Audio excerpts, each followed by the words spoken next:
안녕하세요. 저는 본래 당하고만 사는 타입은 절대 아닌데 결혼이라는 게 사람을 참 많이 바꿔놓는 것 같아요.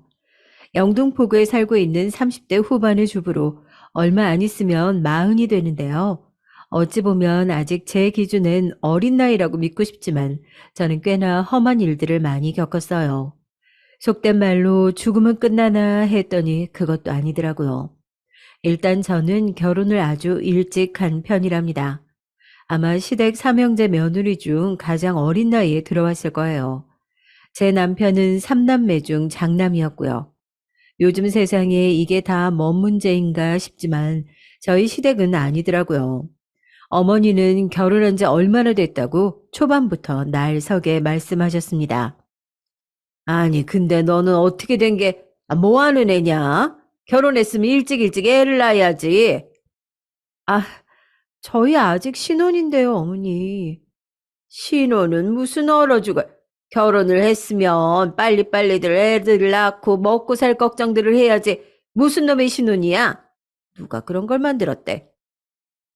자꾸 이런 분위기로 흘러가니 저도 뭐라 더 말할 수가 없었어요. 어머니 기는 엄청 세신 편이었고요. 본인도 늦게 아들들을 얻은 거라 자부심이 장난 아니었습니다. 세상 잘 만나서 그렇게들 넋들 놓고 사나도 본데 내가 네 나이 땐 애고 자시고 아들 못 낳는다고 그렇게 구박을 당했다. 나이 30이 넘어가지고 네 신랑을 본 거라고. 아, 네, 어머니. 엄청 고생 많으셨겠네요.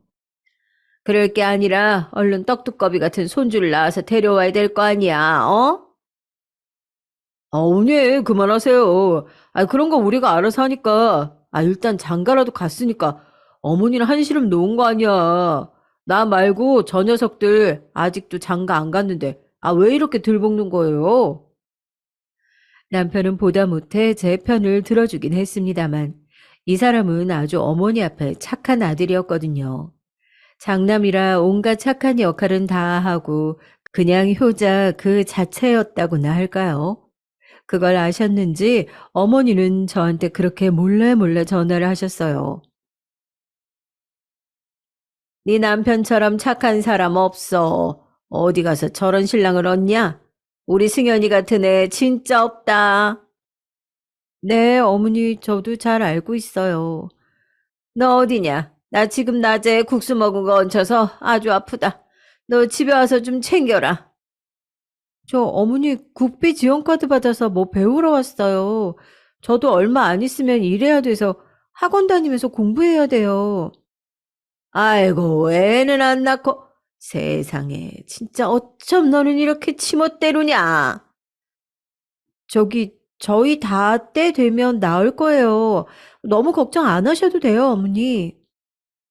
어머니는 연세가 있으시기도 하지만 되게 고지식한 성격이셨고, 큰 며느리인 저한테 바라는 게 너무 많으셨어요.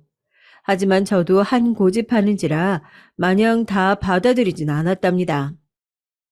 그러던 차에 저에게 동서가 하나 둘 생기기 시작했어요.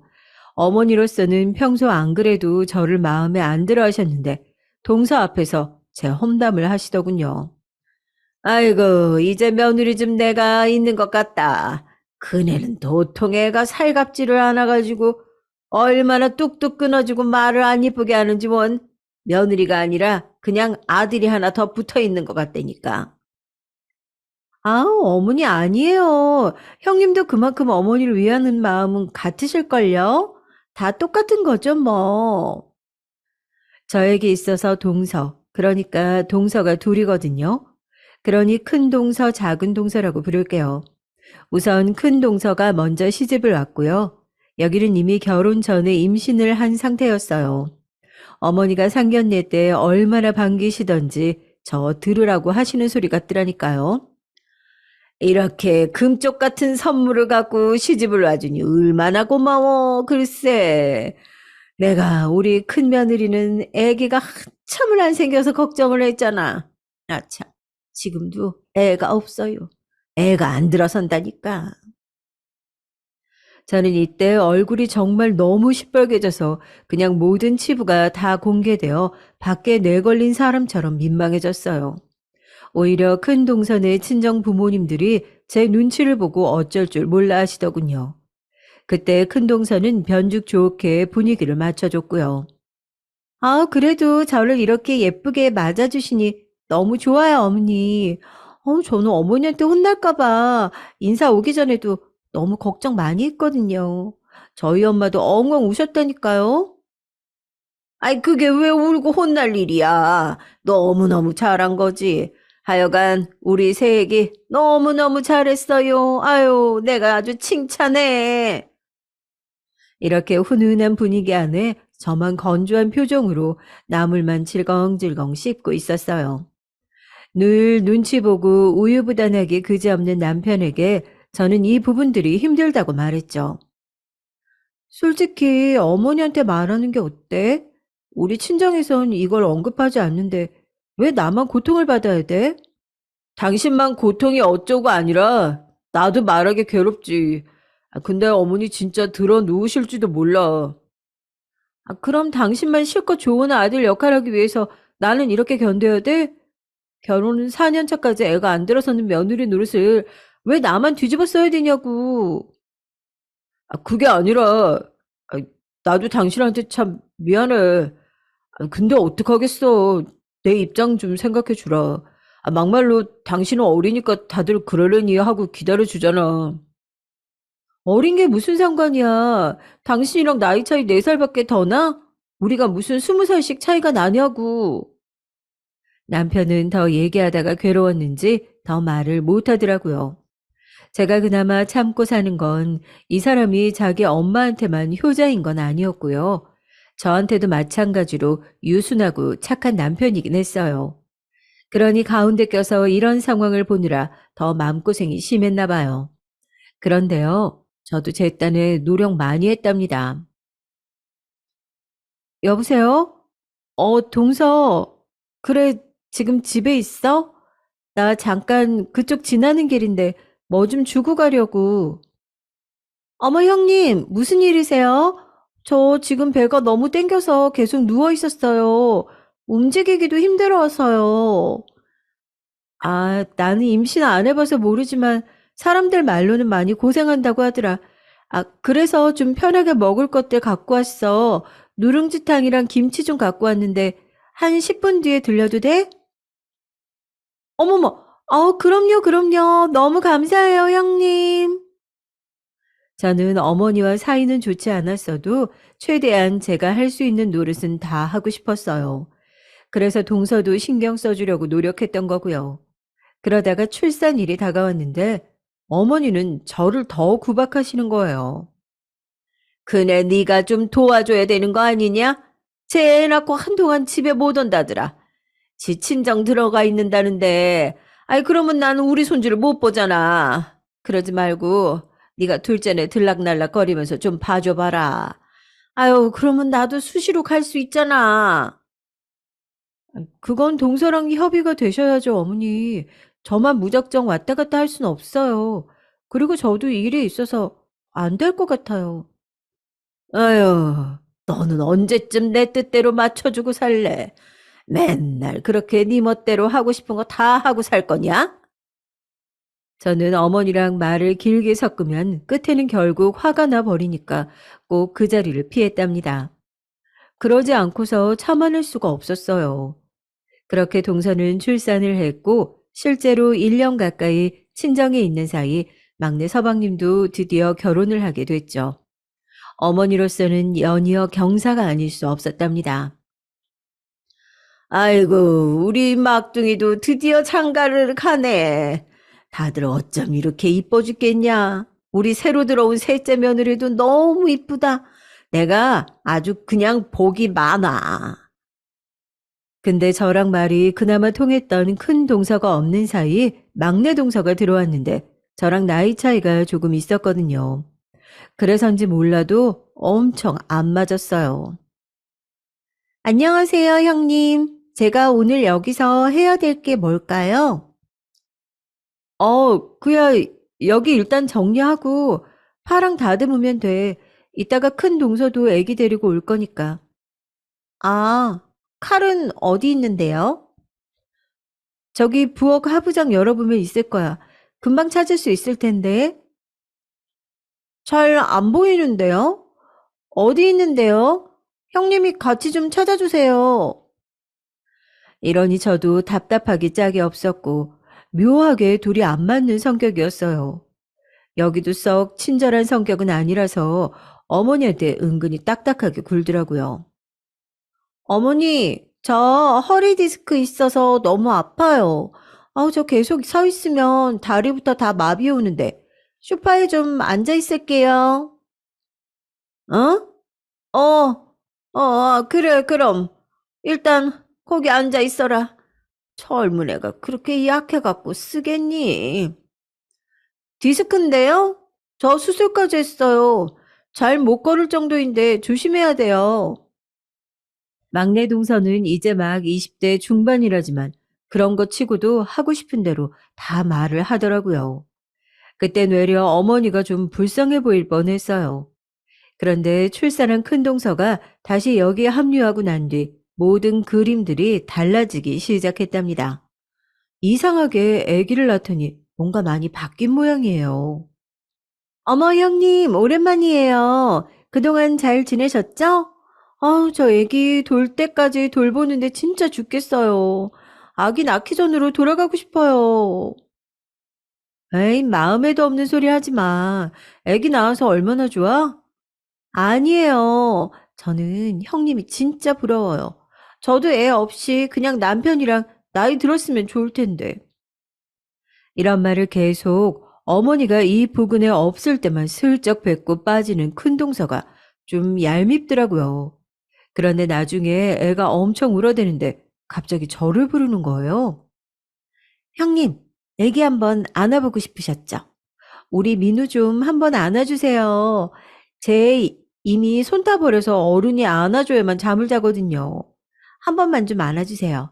제가 정리할게요. 이러는 통에 저도 우물쭈물대며 가서 아기를 안았는데 진짜 보통 일이 아니더라고요. 애가 얼마나 울던지 앞에 엄마를 보고도 낯선 사람 품에 안기니 자지러지는데 동서는 아랑곳 없이 저에게 애를 맡겨놨어요. 그러면서 대단한 일을 해했다는 어투더군요. 여보, 형님은 아마 애기 엄청 안아보고 싶으셨을 것 같아서 내가 맡긴 거야. 괜히 그런 게 아니고. 저기 형수님, 안 힘드세요? 아, 애가 무게가 꽤 나가네요. 이제 너무 안고 있어서 그런지 팔이 좀 떨어질 것 같네요.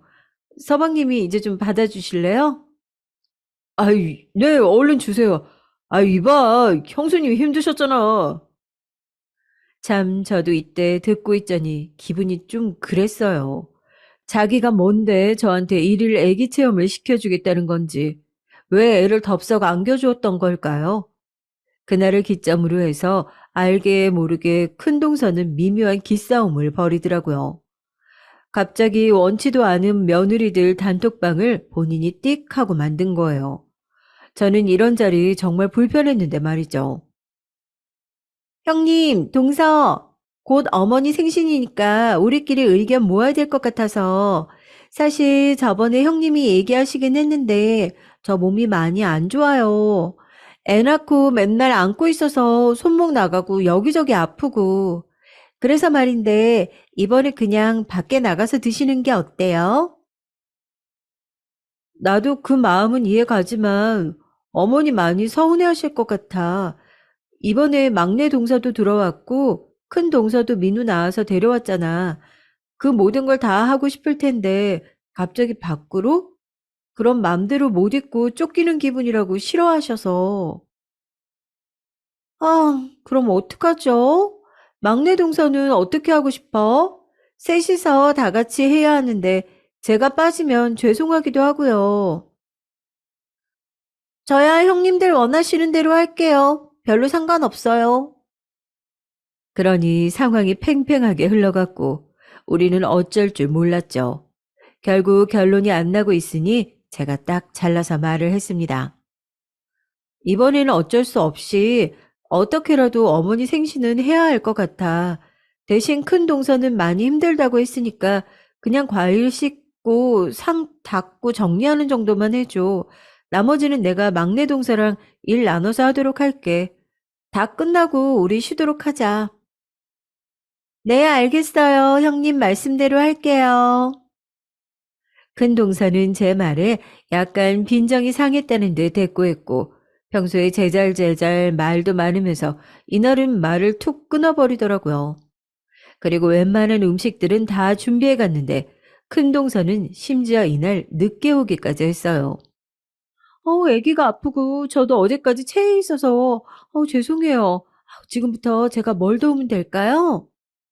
저렇게 말은 하면서도 계속 허리가 아프다는 둥 낑낑댔고 막내 동서는 눈치 없이 그 옆에서 둘이 붙어 앉아 있다가 애기들 보지 않나 결국 혼자 독박을 썼어요. 그런데 이날 큰 동서는 얼마나 어머니 앞에서 아양을 떨고 지멋대로 하는지 진짜 보통이 아니라고 느꼈죠. 어머니, 제가 이번에 오면서 우리 민우 재롱 부리는 거 영상 찍어 왔어요. 이거 좀 보세요. 이러면서 계속 어머니랑 저들끼리만 붙어 다니고 저는 아예 대놓고 왕따를 시키는 느낌이더라고요. 나중에 알게 된 사실인데 이것도 남편 통해서 들은 얘기지만 정말 놀랐어요. 죄수 씨들끼리 돈 모아서 어머니 비싼 선물 해드렸나 봐. 뭔 놈의 가방을 400만 원 하는 걸 사드렸대. 대단하더라고. 저는 이때 깜짝 놀라 남편에게 물었는데 그건 사실이었어요. 나중에 물어보니 큰 동서가 뒤늦게 말해주더라고요. 형님 부담스러우실까봐 말 안 했어요. 저희는 남편이 그래도 좀 여유가 되니까. 아무튼 그건 아니고, 그리고 저는 이렇게 뭔가 할 거면 혼자 알아서 하지, 막, 누구 보고 막 보채는 타입은 아니에요. 저기 형님이 그렇다는 건 절대 아니고요. 그러면서 말에 약간 가시가 있더라고요. 그러던 와중에 막내 동서도 임신을 했고 저는 갈수록 이 집에서 찬밥이 됐죠. 어느 날 제가 울면서 집에 들어오게 된 것은 하나같이 아이들을 떡하니 안고 있는 동서들 때문이었답니다. 당신 오늘 왜 이렇게 어머니 댁에서 표정이 안 좋았어? 어? 내가 기분 안 나쁘게 생겼어? 저것들 아니, 큰 동서랑 막내 동서가 지들 애기 있다고 유세 부리잖아. 아이, 이걸 어떻게 하면 해결하지? 정말 내가 죽을 죄를 진 기분이다. 누가 죽을 죄래? 좋아. 당신 생각해서 실제로 당신이 나보다는 더 비참하니까 내가 참는다고 쳐. 근데 나 언제까지 이런 취급 당해야 돼? 그거나 좀 알려줘라. 미리 알고 마음의 준비라도 해야 되잖아. 그건 내가 문제가 있다고 어머니랑 동생들한테 말을 하라는 거야? 그럼 어떡해. 난 어째야 되는데? 이러니 둘 다 할 말을 잃게 됐어요. 저라고 임신이 잘 되는 케이스는 아닌 듯 했지만 남편이 정말 거의 무정자증 수준으로 상태가 나빴거든요. 저도 몇 년간은 남편을 안타깝게 여겼지만 동서들한테도 무시당하는 입장이 되니 못 참겠는 거예요. 저랑 아예 척을 저버린 큰 동서는 시댁 모임에서 어머니에게 이렇게 말했거든요. 맨날 이렇게들 모여서 아들, 손주, 며느리 얼굴 다 보니까 너무 좋다, 정말. 그러게요, 어머니. 뭐니 뭐니 해도 결국 손주 안겨드리는 게 진짜 효도 아니겠어요? 우리 어머니가 그렇게 욕심 많으신 것도 아니고 꼭 손주 아니고 손녀여도 되는데 말이에요.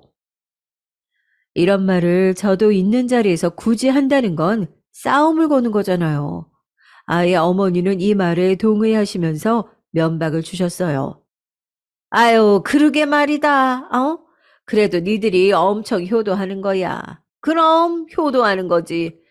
몇 년을 할머니 소리 못 듣다가 니들이 이렇게 번갈아 가면서 낳아주니까 너무 좋다, 정말.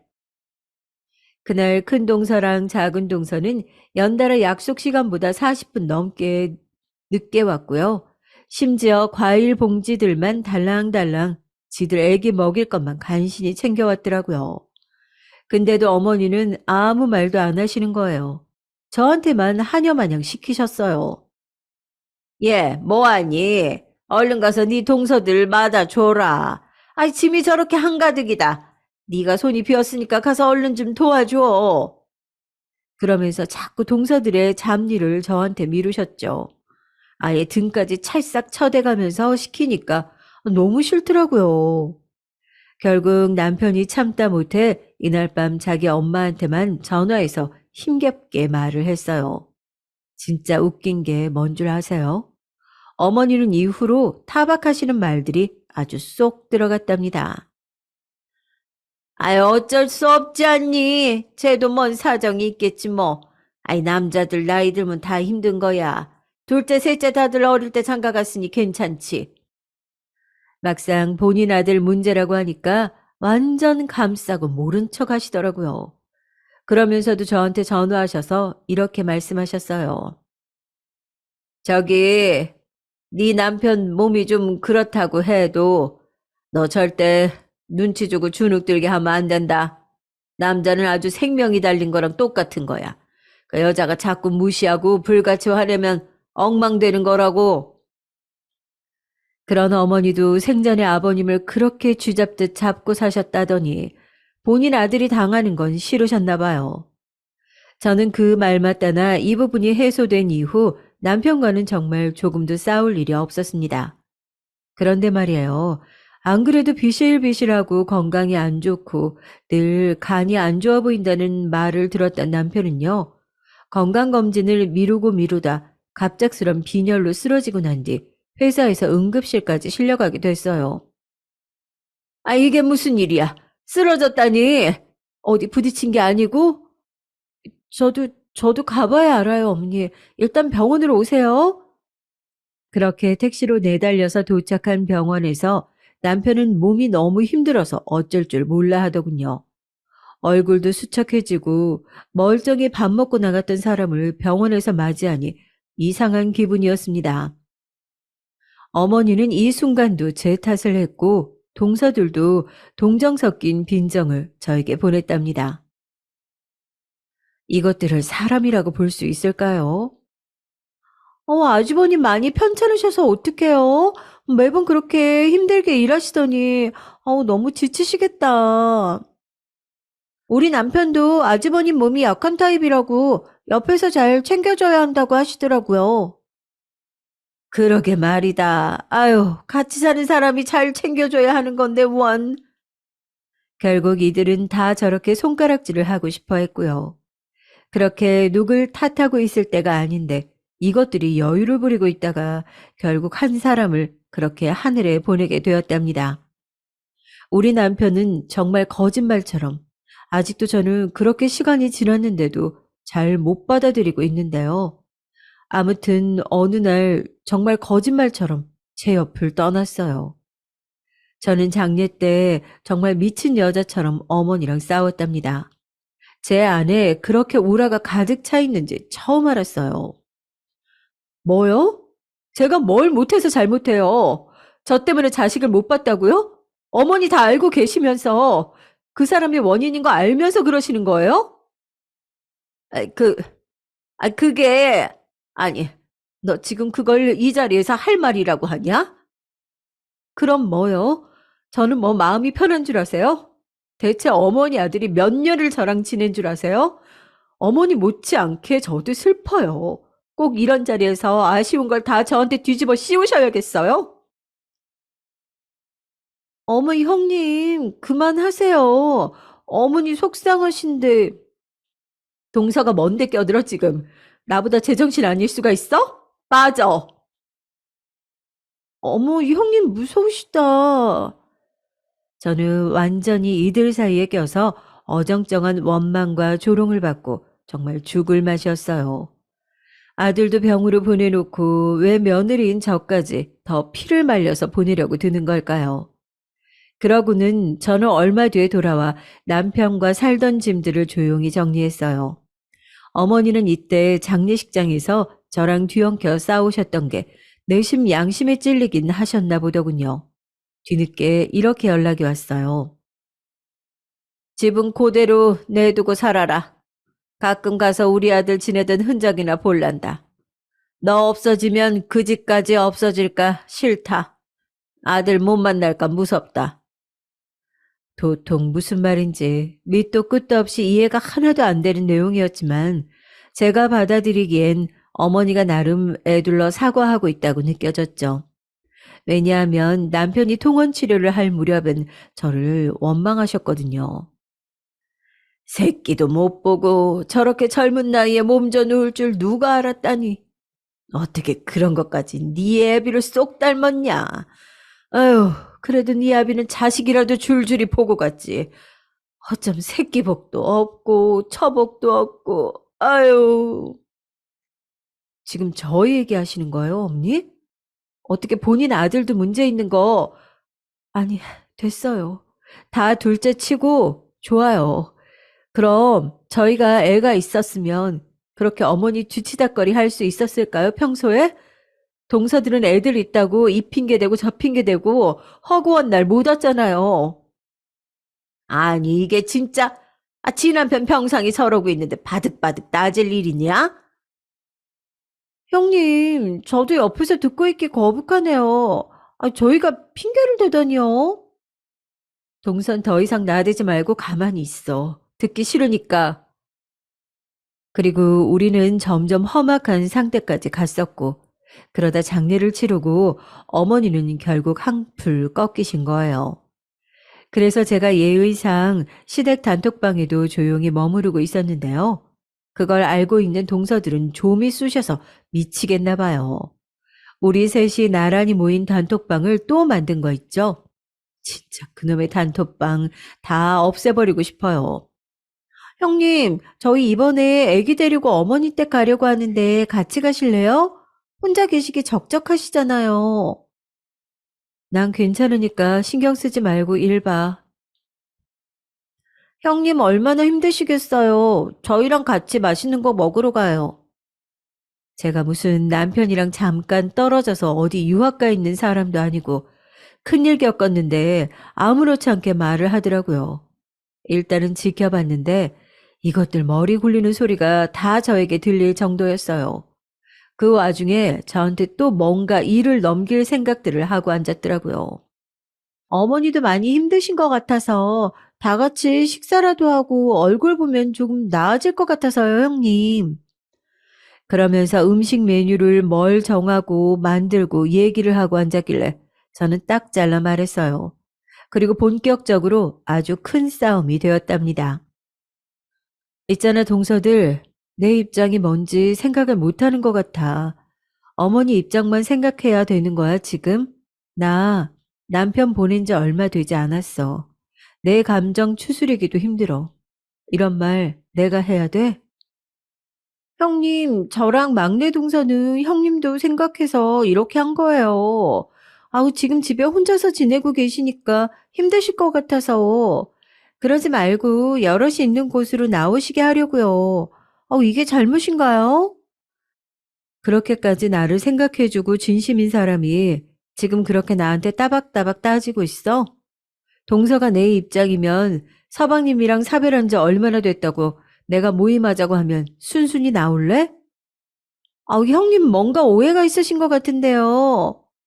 왜? 불리하니까 갑자기 오해라고 해? 내가 지금 여기서 어머님 드릴 메뉴 정하고 뭘 만들어 갈지 고르고 앉아있게 생겼냐고. 나 지금 죽도 입에 못 넣는 사람이야. 생각이 있는 거야, 없는 거야? 형님들 왜 그러세요? 저기 너무 흥분하신 것 같아요. 분위기는 점점 험악해졌고 저는 말을 하다 보니까 더 화가 나더라고요. 그리고 못 참겠어서 어머니한테 연락을 했죠. 어머니, 죄송한데요. 지금 많이 힘든 시기신 거 압니다만 저도 이 사람 보내고 말짱한 정신 아니에요.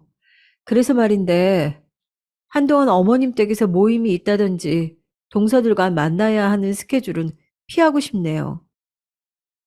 뭐? 또 무슨 일이 있었길래 그러냐?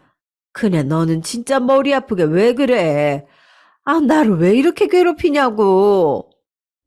제가 어머니를 어떻게 괴롭혔다고 이러세요? 동서들과의 관계가 불편하다고요.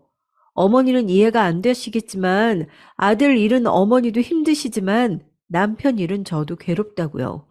제가 지금 남편들 끼고 나오는 동서들 사이에서 우리 남편 형제들이랑 다 같이 어울려서 하하호호 웃고 떠들게 생겼어요? 아휴, 왜 그러는데? 둘째랑 뭔 일이 생겼냐? 걔가 뭘 잘해보려고 그랬겠지. 아휴, 그러지 말고 네가 윗사람이니까 먼저 손을 내밀어. 저는 여기서 한계점에 부딪혔고 아주 극심하게 깊은 한숨을 토해내게 됐습니다. 어머니, 거두절미하고 이제 그만할게요. 어머니가 그렇게 좋게 보시는 둘째 며느리가 맏며느리 역할 톡톡히 하고 있잖아요. 어머니 아들도 이제 제 곁에 없는데 저 좀 놔주세요. 뭐? 예, 너는 네 남편 보낸 지 무슨 십수년은 됐냐? 그게 지금 네 시애미한테 할 말이야? 저는 통화를 이어가는 것만으로도 머리가 지끈거려 모든 걸 다 관둬버렸어요. 저도 숨이 붙어 있는 사람으로서 좀 살아야 하잖아요. 동서들의 농간에 더는 놀아나기 싫어서 그나마 시댁 단톡방에는 붙어 있었어요. 그런데 이것들이 진짜 계속 이죽거리면서 어머니 모시고 저만 빼고 다 같이 여행을 갔던 사진들을 정말 3박 4일 내내 시끄럽게 계속 올리더라고요. 저는 이때 고민이 되어 제 오랜 친구에게 문의를 했고 친구는 과감하게 조언을 해주었습니다. 네가 잘못했네. 아, 왜 그 방에 아직도 있어? 그냥 다 나와버려. 아, 내 잘못 맞지? 나도 그렇게 생각해. 남편도 이렇게 먼저 보냈는데 이러고 있으면 안 되지. 시댁 식구들이랑 엮여서 좋을 게 뭐가 있어. 며느리의 큰형님 역할 계속 하면서 살 거 아니잖아. 시댁 단톡방뿐만 아니라 집도 팔고 정리해서 나와. 저도 이때 마음 정리가 시원하게 안 돼서 고민하고 있던 차에 더 이상 시댁 식구들에게 끌려다니고 싶지 않았어요. 그래서 집을 판다고 공언했고 어머니는 그걸 또 억지로 붙들고 계시려고 하더라고요. 아, 아직 계약 기간 남았잖아. 쟤 보냈다고 이렇게 빨리 다 후다닥 정리하고 그러는 게 어딨냐. 그러지 말고 너 하자는 대로 다 해줬으니까 좀만 더 있어라. 저도 얼른 저대로 삶 살고 어머니도 정리할 건 정리하셔야 될 것 같아요. 그동안 신세 많이 졌습니다, 어머니. 최대한 어머니랑은 더 크게 상처 내고 끝내고 싶지 않아서 잘 마무리를 했어요. 고부관계로 엮여 지내면서 서로 많이도 긁어댔지만 저와 어머니에겐 공통점이 있으니까요. 각자에게 소중한 존재를 잃은 슬픔은 같으니까 그 부분은 존중하고 싶었죠. 어머니, 안녕히 계세요. 생신 때마다 연락은 드릴 거예요. 완전히 끊어내고 그런 거 아니고 어머니랑 저 둘 다 숨 좀 트고 살아보자는 거예요. 그 사람이라고 우리 둘이 이렇게 부둥켜 안고 우는 거 좋아할까요? 저는 아니라고 봐요. 그렇게 저는 끝내 어머니 얼굴을 보지 않고 정리를 했네요. 그래서 나름 이사를 했는데 어쩌다 보니 막내 동선의 집이랑 그리 멀지 않은 곳에서 살게 됐죠. 저도 급히 처분한 돈을 가지고 집을 얻다 보니까 이것저것 따질 새가 없었거든요. 지하철역에서 우연히 만난 막내 동서가 아는 척을 했어요. 어? 큰형님, 여기로 이사 오신 거예요? 아, 그게 그렇게 됐어. 어디 가는 길인가 봐. 그럼 일 잘 보고 안녕. 저는 그렇게 말하고 바삐 움직였고 그건 아마 금방 큰 동서 귀에도 들어갔던 것 같아요. 저는 주변에 여기저기 묻고 또 물어 작게나마 일을 시작하게 됐어요. 원래는 직장을 다녔었지만 그때 감각을 갖고 일해보고 싶더라고요. 그래서 간혹 제가 물건들을 떼가지고 힘들게 버스를 타고 이고지고 내려서 가던 길에 그 근처에 있던 큰 동서랑 막내 동서와 마주칠 때가 있었어요. 너무 짜증이 나고 싫었지만 어쩔 수가 없더라고요. 어머 형님, 동서한테 듣긴 했는데, 어우 짐이 이게 다 뭐예요? 뭐 가판에다 놓고 팔기라도 하시게요? 그런데 저는 진짜 이때 의도적으로 대답하지 않고 휙 지나가 버렸어요. 무시가 답이란 생각밖에 안 들었거든요. 이때 거의 한 달 전이 어머니 생신이었는데 그래도 저는 어머니 편에 용돈을 입금해 드렸답니다. 그렇게 저보고 잠깐만 들리라는데 절대 가지 않았어요. 근데 사는 곳이 이 부근이다 보니 계속 오며 가며 동서들을 마주치긴 해야 했고요. 아이러니하게도 저는 다른 면으로 나름의 성공을 갈망하게 됐어요. 그 무렵 지인들로부터 소개를 받아서 저 혼자 하기 힘들고 약간 동업하는 형태로 일을 하게 됐는데요. 이때 정말 살벌한 경험을 했답니다. 함께 일하는 지인의 남편이라는 작자가 갑자기 나타나서 저를 엄청 윽박을 질렀어요. 아, 우리 와이프가 그쪽이 멋대로 이중 계약을 했다고 하던데, 아, 이거 어떻게 할 거예요? 어? 법대로 처리를 해야 될 것 같은데, 얼마나 물어줄 거예요? 네? 아, 다짜고짜 그게 무슨 말씀이신지. 저는 이때 한참 옥신각신하다가 그나마 친구와 겨우겨우 남아있던 인맥들을 동원해서 위기를 벗어났죠. 새삼 남의 남편이랍시고 찾아와서 저한테 저렇게 아각하고 따져대는 꼴을 당하니까 더 서럽더라고요. 그런데 저도 어디서 그런 힘이 나왔는지 모르겠는데 험한 일을 당할 때마다 곧바로 제 자신에게 물을 주었어요. 험한 일들 계속 생기는 거 보니까 맷집이 어지간히 커져서 큰일을 하게 되나 보다. 그냥 그러고 사는 수밖에 없지. 숨이 붙어있는 한은. 이런 말들을 중얼거리면서 나름 제 자신을 격려해 가면서 일했어요. 이때 아주 세게 데인 일로 인해 절대 동업은 하지 않았고 적어도 일 부분에 있어서는 쉽게 남을 신뢰하지 않았답니다. 그리하여 저는 인터넷 계정을 통해 독립적으로 물건들을 팔기 시작했고요. 중간에 없는 돈 다 동원해서 관련된 강의도 들으러 다니고 나름 제가 하는 이 작은 사업에 대해 컨설팅도 받았어요. 솔직히 자랑은 아니지만 저는 친정도 경제적으로 여유가 없거든요. 기댈 데 없는 몸이라 더 악착같이 일했고 챙길 식구가 없으니 시간을 제가 쓰려는 대로 사용할 수 있었어요. 그러고 몇 년쯤 지났을까요? 차차 자리 잡혀가던 중 제가 제일 빨리 했던 일은 이사 가는 일이었어요. 조금씩 수입이 나고 현실을 정면으로 돌파하다 보니 제 가장 큰 꿈은 이사가 되었답니다. 옆에서 친구도 엄청 격려해 줬어요. 너 진짜 대단하다. 외려 남편이 없을 때 더 열심히 살아가고 있는 것 같다. 그때 너 그냥 살던 아파트에 쭉 붙어 있었잖아. 일할 생각도 크게 없었고. 그러게 말이야. 남편이랑 살 때 이렇게 더 힘을 내볼 걸 그랬나. 후회가 되기도 해. 난 괜히 겁이 많아서 결혼도 안 하고 이 나이 먹었지만 그래도 네가 참 멋져. 무슨 일이 있어도 다 어떻게든 극복하고 일어나는 것 같아. 친구가 이렇게 저를 과대평가하고 칭찬해 준 건 제가 사업체를 바로 잡아갈 즈음 청약도 하고 많은 것들을 공격적으로 했거든요. 뭘 하건 간에 소위 흐름을 타는 시기가 있다고 하던데 제가 딱 그런 상황이었어요. 그래서 저는 정말 쥐도새도 모르게 이사를 갔고 원하는 지역에 청약을 여전히 넣어둔 상태로 아주 열심히 개미처럼 일했답니다. 살도 열심히 뺐고 다이어트 관련 식품부터 옷이랑 요리하는 제품들까지 저는 정말 많은 것들을 판매했어요. 하다 보니 수완도 늘어서 거래처들도 많이 뚫고 저라는 사람을 믿고 판매해주는 사람들도 있었고요. 그런데 사람들 일이라는 게 참 재밌더라고요.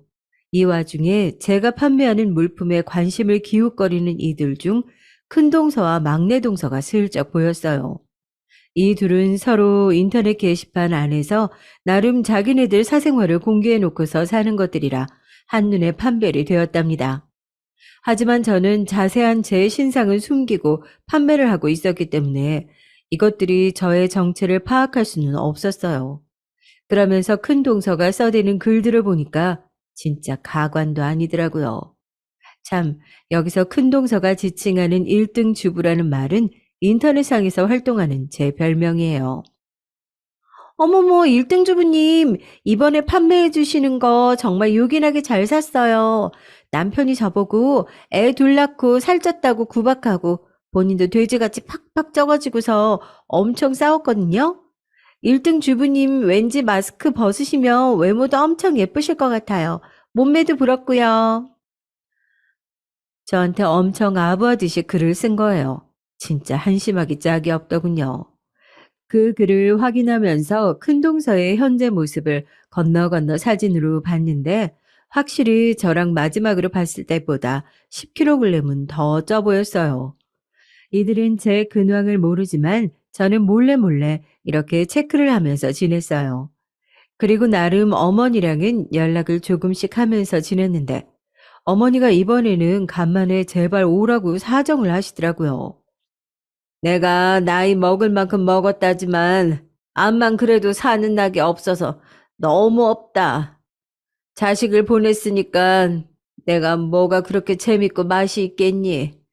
이번 생일에는 딱 한 번만 그냥 눈 딱 감고 모른 척 와주면 안 되겠냐? 아유, 그래야 내가 우리 장남 기척이라도 느껴보고 좀 위로가 될 것 같다. 어머니, 제가 간간히 용돈 보내드리고 연락도 이렇게 드리잖아요. 거기 동서들도 다 있는데 제가 어떻게 가요? 저는 새삼 그들을 마주하려니 좀 싫어져서 저도 모르게 절레절레 고개를 저으며 전화기 너머에 말을 건넸어요. 그런데 어머니가 이번엔 꽤 강경하셨고 평소 좋아하지 않던 노인네지만 약간 걱정이 됐습니다. 내가 이제 기억이 가물가물해. 헛것도 본다 가끔. 그리고 밤에 잠을 못 자. 약을 먹어도 못 자고 밤새 그렇게 몸이 가려워서 시종일관 긁어대. 아유, 왜 그런지 도저히 이유를 모르겠다. 그냥 화병도 있는 것 같아. 그렇게 눈물이 나더라. 듣자 하니 일순간 저는 머릿속으로 많은 생각이 들더라고요.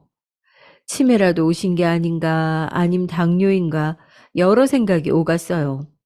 확실히 제가 남편과 사이가 나쁘지 않았고, 이혼이 아닌 사별이니 이런 생각도 하게 된 것 같아요.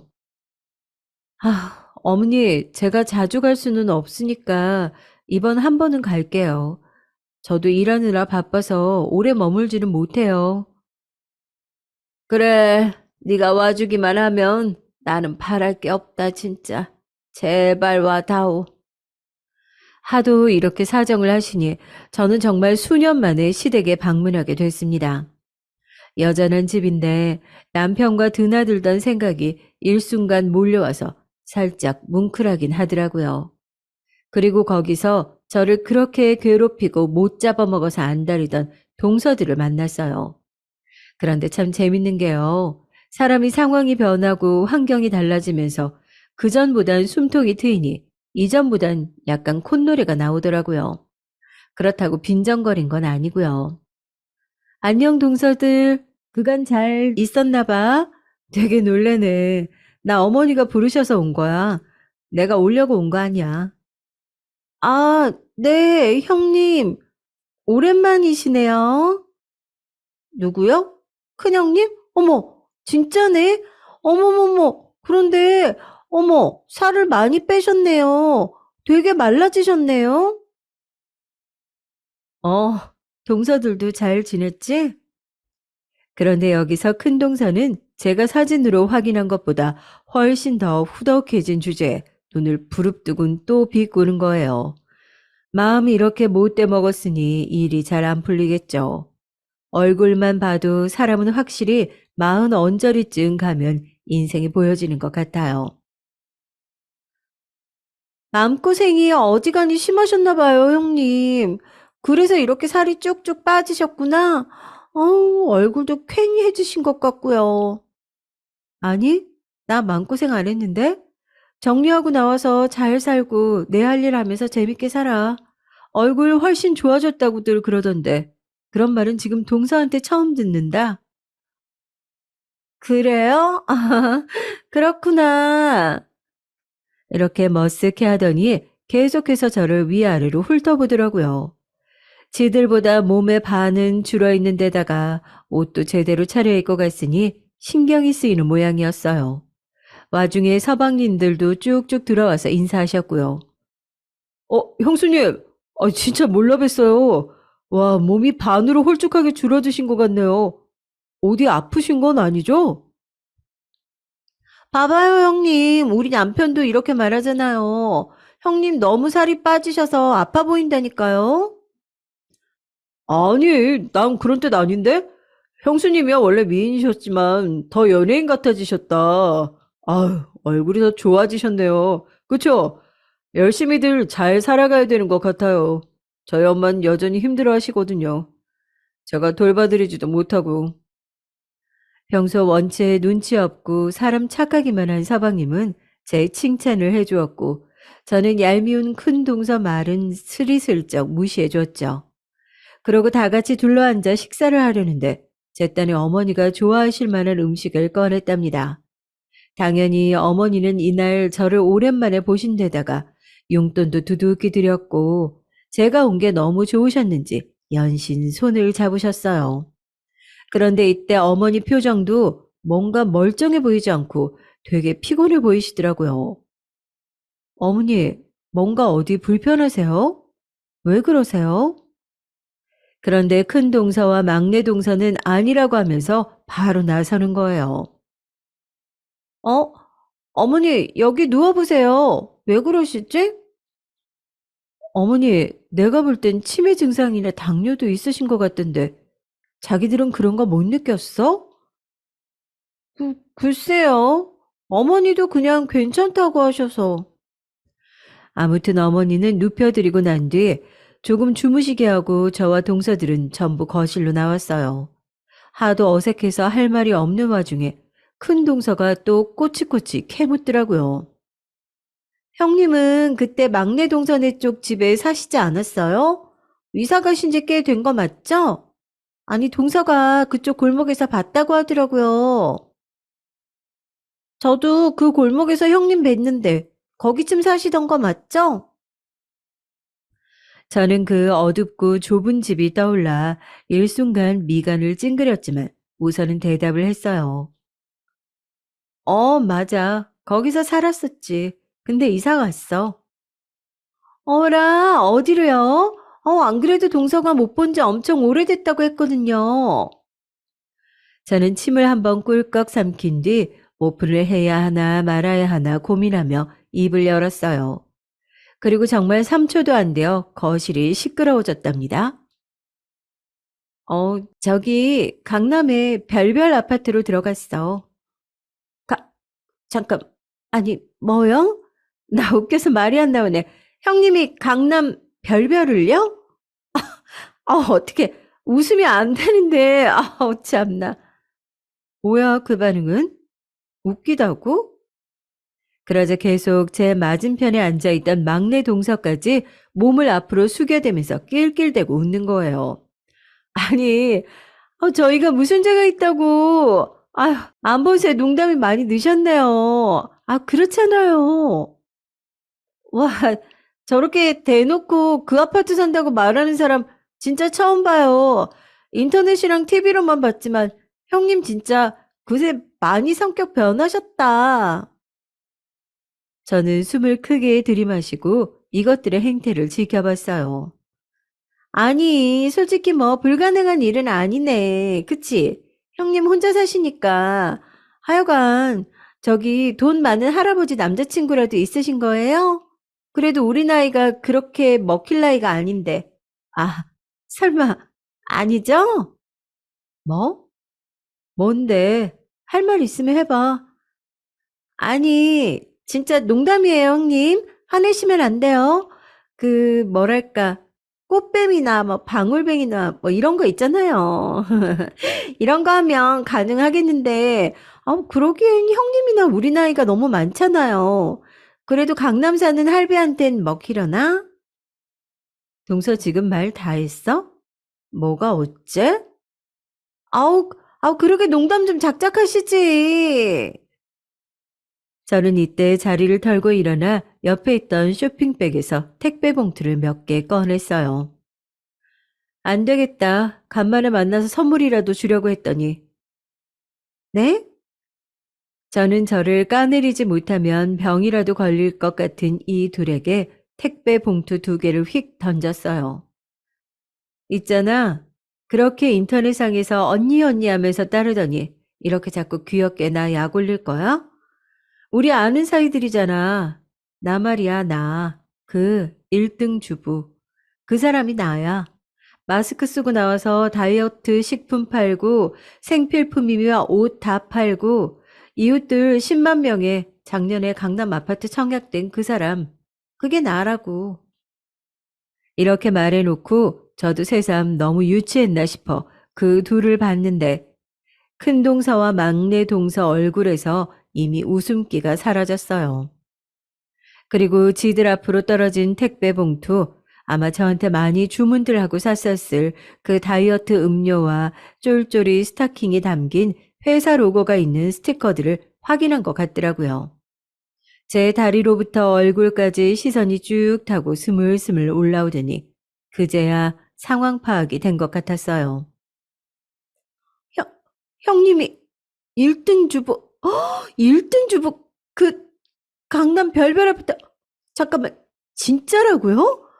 아니, 그 사람은 평소 저는 제 신상을 다 밝히기 싫어 선글라스와 마스크를 쓰고 인터넷상에서 사진을 찍고 홈쇼핑처럼 판매를 했거든요. 나이 먹을 만큼 먹고 살림에 빠삭한 여자가 훅훅 늘어놓는 말들을 편하게 생각한 수많은 아내들과 교류가 되어 특히 코로나 시기에 많은 수익을 보았거든요. 다들 집에서 인터넷으로 물건만 사던 때이기도 했고요. 아무튼 이것들 둘은 얼굴이 새파랗다 못해 새하얗게 질려서는 둘 다 뒤로 팔을 짚어야 할 정도로 몸이 기우뚱거렸어요. 아, 진짜 말도 안 돼. 그러고 보니까 얼굴 윤곽이, 이렇게 보니까 만든 것 같기도 하고, 세상에.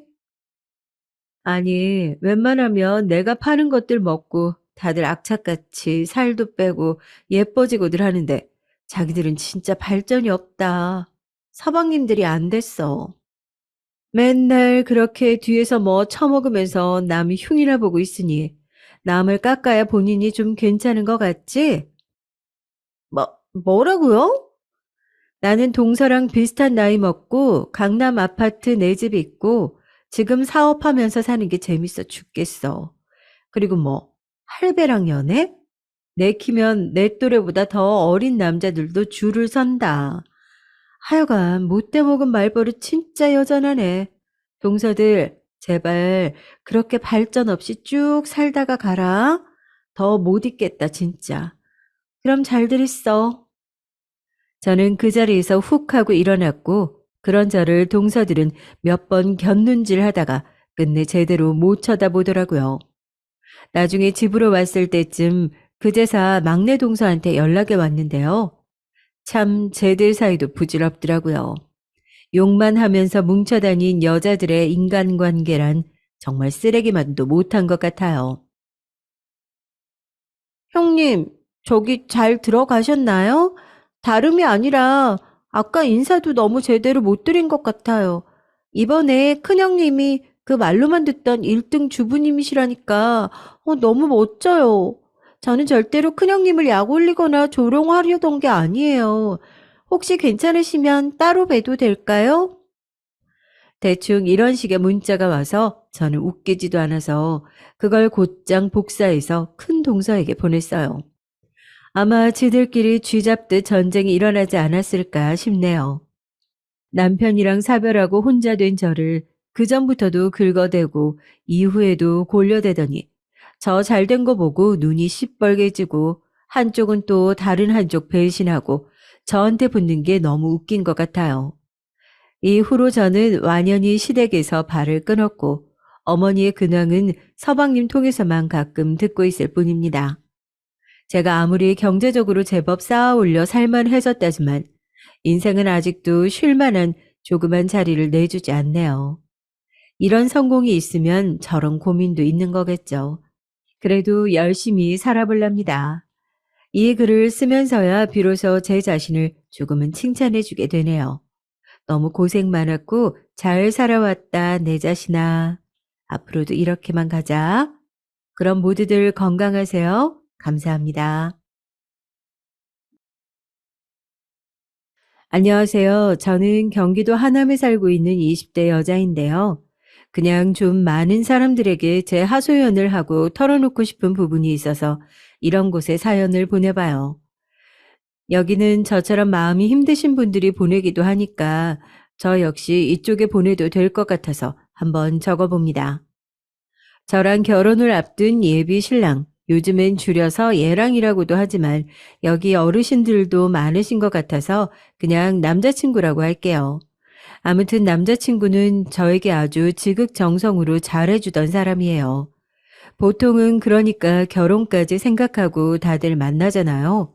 저랑 나이 차이가 나지만 그 나이 차이를 메워보겠다고 엄청 잘해주던 사람이었어요. 그리고 처음에는 제 눈에 너무 멋져 보였던 사건이 하나 있었는데요. 당시 제가 다니던 학원의 같은 학생이 툭 하면 저에게 수작을 걸어오곤 했었거든요. 수작이란 말은 좀 그렇고 아무튼 맨날 어떻게든 엮어보겠다고 수를 쓰는 게 느껴졌어요. 수경 씨, 끝나고 커피 마시러 안 갈래요? 오늘 보니까 좀 헤매는 것 같던데 내가 설명도 해주고 가르쳐주고 할게요. 그래도 이런 거 일일이 강사한테 물어보기 좀 그렇잖아요. 같이 배우는 학생이 알려줘야 더 부담 없고 좋죠. 응? 시간 좀 내봐요. 이렇게 몇 번을 수업 끝날 때마다 졸라대는 통에 저는 너무 난감했어요. 그래서 어쩔 수 없이 저도 꽤 우유부단하고 거절을 못하다 보니 그날따라 1층에 있는 카페 쪽으로 가게 됐답니다. 그러면서도 내내 썩 좋지 않은 표정에 우물쭈물하면서 가게 됐는데요. 이것도 진짜 징하게 졸라대서 같이 내려간 거예요. 얼핏 생각이 들기로 내가 이렇게 이 사람에게 끝내 못 이겨서 같이 카페에 따라가는 것도 좀 이상한 거 아닌가 싶더군요. 그래서 뒤늦게 거절을 하려고 했더니 이 사람 반응이 영 다른 거예요. 저기 영민 씨, 저 급한 일이 있는데 얼른 가봐야 할 것 같아요. 미안한데 내일 수업 때 봐요. 갈게요. 이러고 돌아서려는 저를 갑자기 잡더라고요. 너무 놀라서 뒤돌아봤더니 난감하다는 표정을 지으면서 뭐라 뭐라 말을 하는 거예요. 근데 불쑥 무서운 느낌이 들더라고요. 에? 지금 여기까지 따라와 놓고 솔직히 말해요. 아직도 나 부담스러워요? 수경 씨 느낌이 좋아서 얘기 좀 해보고 싶은데 왜 그렇게 빼요? 맞다. 바쁘다고요? 그럼 저기 나 번호 좀 가르쳐 줘요. 수경 씨. 그쵸? 그럼 되겠다. 와, 이쯤 오니까 저 정말 울 것 같은 표정이 돼서 아무 말도 못 하겠는 거예요.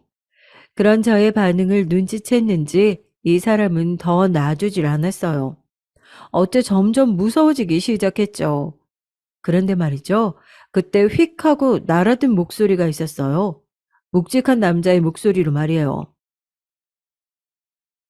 영민 학생, 학원에서 개별적으로 번호 받는 건 금지예요. 그 초반에 학원 수강 들을 때 내가 명시했는데. 이 말과 함께 제 뒤에 그림자가 훅 지는데 뒤돌아보니까 이 영민 학생이란 사람과 제가 같이 듣는 수업의 강사님인 거예요. 전 엄청 어리버리한 얼굴로 그분을 올려다봤죠. 가, 강사님. 그러자 절 보고 재빠르게 고개를 끄덕이더니 이 강사님이 나서서 다 해결을 해주기 시작했어요. 이렇게 곤란한 분위기 만들면 같이 공부하기 힘들죠. 서로서로 궁금한 거 있으면 저한테 물어보면 되잖아요. 수경 학생도 마찬가지고요. 그렇죠? 진목 분위기는 나중에 수업 끝나고 자유롭게 해도 되니까 일단 지금은 좀 주의해 주세요. 네? 그러자 그 영민이라는 사람은 되게 난감한 얼굴로 저와 강사님 얼굴을 쓱 훑더니 그냥 휘리릭 사라지는 거예요. 너무 당황해 있어서 숨조차 제대로 못 쉬고 있던 저에게 강사님이 다시 말을 거는데 순간적으로 너무 긴장이 풀렸어요. 수경 학생 많이 놀랬죠? 저 학생도 별 뜻이 있었을 것 같진 않은데, 그래도 뭐 신경 쓰이면 거절해야죠. 보니까 혼자 절대 거절 못할 것 같길래 제가 끼어든 거예요. 실제로 학원 규칙이기도 하고요. 그러면서 저를 안심시켜 주니까 정말 마음이 훅 풀리더라고요. 아, 감사합니다. 사실 저도 어찌할 바를 몰랐거든요. 그렇게 저는 마무리에 감사하다고 인사를 했고 어정쩡하게 집으로 돌아왔어요. 이후로도 제 옆에 앉은 그 영민이란 남자는 이러나 저러나 기회를 엿보는 분위기였지만 이날 나름 저에게 호된 경험이어서 그런지 나름 확실하게 말을 하게 됐습니다. 저기 번호 알려드리는 건 좀 곤란해요. 남자친구가 그런 거 싫어하거든요. 생각해보면 저도 어째 그렇게 단호하게 말할 수 있었는지 모르겠어요. 제 친구들이 이런 걸로 거절할 때 거의 그런 이유를 많이 댔던 게 생각났거든요. 그래서인가 아무튼 그 뒤로는 이 남자도 저에게 빠르게 관심을 접고 수업 마치는 종강날까지 말을 걸지 않았습니다. 진작 이럴 걸 싶으면서도 아무튼 이런 용기가 저에게 나왔다는 게 좀 실감나지 않더라고요. 그리고 마무리쯤 되어서 왠지 한 달간 저에게 수업을 잘 가르쳐 준 강사님에게 인사를 하고 싶더라고요. 그래서 학생들 다 나가고 인사할 때 조심스럽게 가서 말을 걸었죠. 저 강사님, 그동안 잘 가르쳐 주셔서 너무 감사합니다. 덕분에 많이 배웠어요. 맨날 몰라서 헤맸는데 이제 좀 주변에서 한다는 소리를 할 수 있게 됐어요. 그랬더니 강사님은 자리에 앉아서 뭔가 이전에 친절하시던 모습과 다르게 약간 굳은 얼굴로 대답을 하시더라고요. 제 얼굴도 안 보고 말이에요. 그래요, 수경 학생. 한 달간 수고했어요. 고생 많았네. 이전에 절 도와주시기도 해서 제대로 감사를 표현하고 싶었는데 생각보다 대화가 뚝 단절되는 느낌이라 말을 더 이어가기 어색하더라고요. 그냥 저도 머뭇거리다가 머리를 긁적이면서 강의실을 나가려는데 순간 재빠르게 어떤 말이 제 귀에 흘러들어왔어요. 남자친구 있으면서 왜 제대로 거절 안 했어요? 이 말이 처음에 어디서 들려온 건지 몰라서 저는 주변을 두리번거렸는데 무의식 중에 뒤를 보니 강사님이 한 말이었더라고요. 물론 여전히 제 눈을 쳐다보지 않고 컴퓨터를 보고 계시기에 누가 어디서 말하는지 헷갈렸거든요. 하지만 당연히 이 공간은 저랑 강사님밖에 없으니 누가 더 있을 턱이 없었죠. 네? 무슨, 뭐가, 아니, 무슨 말씀이신지. 그러자 강사님은 저를 힐끗 보더니 한번 헛기침을 크게 하고 목소리를 가다듬더라고요. 그러고 약간 미간을 찌푸리더니 얼굴이 순식간에 벌개지더라고요. 그러더니 고개를 아예 반대쪽으로 돌리고 말하시는데 잘 안 들렸어요. 저기 강사님 무슨 말씀인지 잘 안 들려요. 네? 그러자 제 얼굴을 어정쩡하게 보고 소리를 높여서 어거지로 크게 말하시는데 듣고 진짜 깜짝 놀랬지 뭐예요. 제가 아무리 둔하다 쳐도 이 말은 웬만해서 어떤 신호인지 모를 수가 없었으니까요. 그러니까 남자친구가 있으면서 아니 이딴 얘기를 왜 안 했냐고요. 그게 왜 중요한지, 그걸 왜 갑자기 이렇게 한 달 수업이 끝나고 남과 남이 되어 나가려는 찰나에 저한테 묻는 건지 한 몇 초만 생각하면 답이 나오는 얘기더라고요. 그건 그냥 영민 학생인가 그분을 거절하려고 했던 얘기예요. 그때 강사님이 도와주셔서 지나고 나니까 그렇게 거절해도 됐을 것 같아서 뒤늦게 말한 거예요. 그런데 왜요, 강사님? 혹여나 저도 잘못 넘겨 짚은 걸까봐 강사님에게 다시 물어봤는데 제 질문에 답을 안 하고 갑자기 고개를 푹 숙이고 있더라고요. 얼핏 봐도 저랑 나이 차이 날 것 같은 어른이 저러고 있으니까 이상하게 느껴지기도 했어요.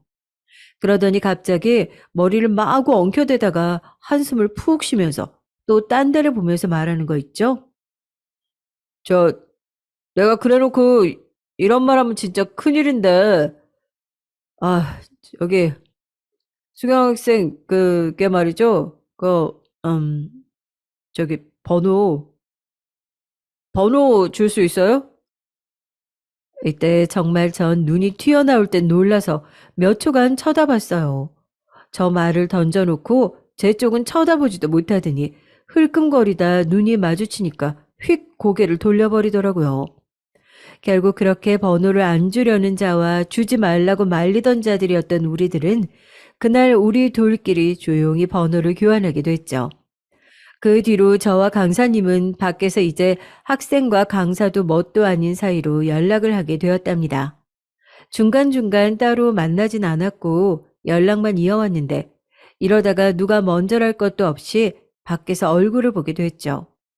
그러다 보니 오빠 동생 사이가 되었고 오빠라는 소리를 하기 시작했다면 연인으로 가는 건 시간 문제였던 것 같아요. 어떻게 그렇게 물 흐르듯 이어지게 된 건지 잘 모르겠지만 저는 강단 있게 뭔가를 가르쳐주고 어른스러운 모습에 끌렸던 것 같아요. 남자친구가 되어버린 그 사람은 왜 저에게 번호를 물었냐니까 이렇게 답을 하더라고요. 나도 잘 모르겠어. 근데 저번에 지나다가 들었는데 네가 그 영민 학생한테 남자친구가 있어서 안 된다고 말하는 걸 들으니까 심장이 쿵 내려앉는 거야. 그날 집에 가서 한참 고민했지. 내가 왜 이렇게 심장이 뛰고 불안한지 말이야. 아무리 생각해도 좋아해서 놓치기 싫었나 보다 싶어서 남자친구가 있단 말에 내가 그렇게 상처받을지 스스로 놀랬거든. 이런 얘기에 가슴이 쿵 하지 않을 여자가 어디 있겠어요. 그렇게 연인이 되어서 만나던 중에 둘의 나이 차이가 아무래도 8살이다 보니 주변에서 이런저런 얘기가 들려왔어요. 특히 저희 아빠가 좀 생각이 많아 보이시더라고요. 수경아, 네가 만나는 그 남자친구 학원 강사라고? 나이가 너보다 8살이 많다며. 아빠가 얼굴 좀 보게 한번 데려와 봐라. 이 말을 들으니까 괜히 마음이 좋지 않았어요. 아빠는 혼자 딸을 키워와서 그런지 늘 걱정도 많고 고민도 많으신 분이었거든요. 예전에 저희 동네 근처에서 제 또래 여자아이들을 대상으로 한 끔찍한 사건들이 몇 가지 있었어요. 그때 범인이 잡히지 않았을 때라서 아빠는 상당히 예민하게 반응하셨답니다. 하여간 사람 조심, 남자 조심해야 돼. 특히 여자애들은 길 다니면서 밤에 무서운 데 다니면 안 되고 엄한 것들이 시비 걸고 말 걸면 그냥 모른 척하고 가면 된다. 알았지? 저는 20살 넘어서 여기저기 알바를 하고 있을 때였는데요. 아빠가 지하철역으로 저를 데리러 나오기도 하셨죠. 하여간 그렇게 걱정 많은 아빠가 대뜸 남자친구를 데리고 오게 하시니 저도 엄청 마음이 쓰였어요. 또 막상 만나고 나니까 아빠는 그렇게 싫지는 않으셨는지 이미 원장님이며 학원 어른들에게 애지간히 단련되어 있는 제 남자친구랑 잘 지내시더라고요. 괜한 걱정을 했나 싶어서 의외였는데 나중에 집에 아빠랑 나란히 돌아왔을 때 이런 얘기를 하시더라고요. 아빠가 괜한 높아심에 하는 얘기긴 한데 하여간 저 친구는 참 괜찮은 친구 같다. 그런데 그래도 남자는 연애할 때나 결혼 전에 몇 번이고 또 돌 두드려 보듯 해야 돼. 겉으로만 봐서는 모른다. 알았지? 참, 저도 이런 아빠를 둬서 나중에 시집이나 갈 수 있을까 싶었어요. 아빠가 이렇게 유난이다 보니까 예전에 잠깐 만났던 남자친구는 숨 막힌다며 헤어지자고 했었거든요. 나 니네 아빠 너무 부담스러워. 가끔 잘 만나고 있는지 확인해서 전화하시는 것도 싫고, 솔직히 너는 모르겠지만 저번에 나한테 전화도 왔었단 말이야. 일단 그래서 난 너랑 헤어지고 싶어. 당시 저는 엄청나게 큰 충격을 받고 울었지만 돌아보면 아빠의 이런 철벅 커버가 그렇게 나쁜 건 아니더라고요. 당시 이 남자친구가 자기 군대 가는 걸 기다려달라고 했었거든요. 이때 아빠가 무슨 소리냐며 아주 불같이 반대하셔서 제대로 미운 털이 박혔었어요. 그런 경험이 있다 보니까 되도록 현재 남친이랑 아빠를 자주 보게 하고 싶지는 않았는데 아주 깍듯하게 잘해주어서 고마운 마음이었죠. 그런데 이번엔 제 차례가 됐으니 남친이 이제 자기 얘기를 꺼내는 거예요. 수경아, 저기 있잖아. 이런 말 좀 그런데 내가 누군가를 만날 때 되게 신중한 편이거든. 그래서 너를 만나는 얘기를 처음에 집에 안 했어. 그러다가 네가 너무 좋아지고 확신이 생기고 이런 얘기들을 집에 알리고 싶더라. 그랬더니 어머니가 널 엄청 보고 싶어 하셔. 한번 데려가도 될까? 이렇게 급작스럽게 얘기가 진전되니 좀 놀랐지만 그래도 저 역시 한번 우리 아빠를 만나게 했으니 별 수 없잖아요. 그래서 따라가서 만나게 됐답니다. 첫 만남에 엄청 긴장하고 있었는데 걱정했던 것과 다르게 분위기는 아주 좋았을까요? 한번 어땠을지 조금은 예측해 보셨음 하는 게요. 이후에 정말 그냥 지내오던 저의 일상에 지각이 완전히 흔들려서 뒤바뀌어 버렸거든요. 고작 남자친구의 어머니 한 사람을 만난 경험. 그거 하나만 갖고 말이에요. 당시 집에 갔을 때 집도 나름 깔끔하고 적어도 우리 집보다는 조금 경제적으로 여유가 있어 보이긴 하더라고요. 저희 집은 어릴 때 엄마랑 아빠랑 헤어지고 혼자 저를 키우시다 보니까 그렇게 경제적으로 편치 않았거든요. 그러니 제가 고등학교를 졸업하자마자 대학도 안 가고 곧장 알바를 했고 그렇게 아빠를 도왔거든요. 그러던 중 좀 더 뭔가 제 커리어를 올리고 싶어서 자격증 학원도 다니고 그러다가 남친을 만났던 거예요. 이날 찾아갔던 남친의 집은 제법 유복해 보여서 약간은 긴장을 하고 있었는데 들어가 보니까 제 예상과 비슷하게 조금 굳은 얼굴의 어머니를 만나보게 되었어요. 첫눈에 무척 강하게 느껴지는 인상이라서 저도 모르게 어깨가 움츠거리더라고요. 그리고 절 보자마자 하신 말에 엄청나게 기가 눌렸어요. 몇 살? 정말 뭐랄까, 예전에 제가 일했던 백화점에 오시는 돈 많으신 사모님들 있잖아요. 대체로 다 친절하시고 고급스러운 분위기가 있어서 좋게 생각하긴 해요. 근데 가끔 그중에 밑도 끝도 없이 반말부터 하면서 말을 편히 하시는 분들 있거든요. 소위 짧게 반말을 하시고 탁탁 뭔가를 내던지시는 분들이 있어요. 약간 그런 어투로 말씀을 하시니까 저도 순간적으로 어깨에 힘이 들어가더군요. 25살입니다. 저는 무슨 취조에 시달리듯 떨면서 말을 했어요. 그 순간 곧장 남친이 제 어깨를 확 안더니 굳이 그러지 않아도 되는데 딱딱하게 말을 하는 거예요. 아휴, 쓸데없이 뭔가 분위기를 더 자극한 상황이 되어버렸어요. 어머니, 말 좀 부드럽게 해줘요. 수경이 긴장하잖아요. 근데 순간 제가 놀랐던 건 남친의 그 말 한마디에 어머니의 눈은 뭐랄까? 눈알이라고 표현하는 게 더 생동감 있고 적나라할 것 같은데요. 아무튼 어머니의 그 치켜뜬 큰 눈동자가 댕그리르 하면서 제 어깨를 감싼 남친의 손에 걸쳐지는 게 보이더라고요. 움찔해서 제가 손을 슬쩍 내렸더니 어머니는 다시 저를 보고 눈을 매섭게 뜨셨어요. 그리고 그 말은 정말 쇠 방망이로 얻어맞은 듯 아주 날벼락 같은 얘기였어요. 우리 승호 장가 보내야 되는데 아가씨는 그럴 맘 있어? 이때 눈이 확 뜨이면서 남친을 쳐다봤어요. 헌데 분위기를 보니까 남친도 예상했던 상황 같진 않더라고요. 어머니, 갑자기 왜 그래요? 부담스럽게. 그냥 오늘은 가볍게 얼굴 보려고 왔는데 무슨 그런 얘기를 하고 그래요? 그만해요. 이러면서 막 분위기를 무마시키려고 하는데 상황이 영 별로인 거예요. 그날은 그럭저럭 나와서 남친이 저를 달래주긴 했지만 이거 참 너무 곤란하더군요. 여지껏 만나본 남자들 중 남친이 제일 좋아지고 한창 마음이 타오를 때였는데 어머니의 저 반응을 보니까 뭔가 브레이크가 덜컥 걸리는 느낌인 거죠.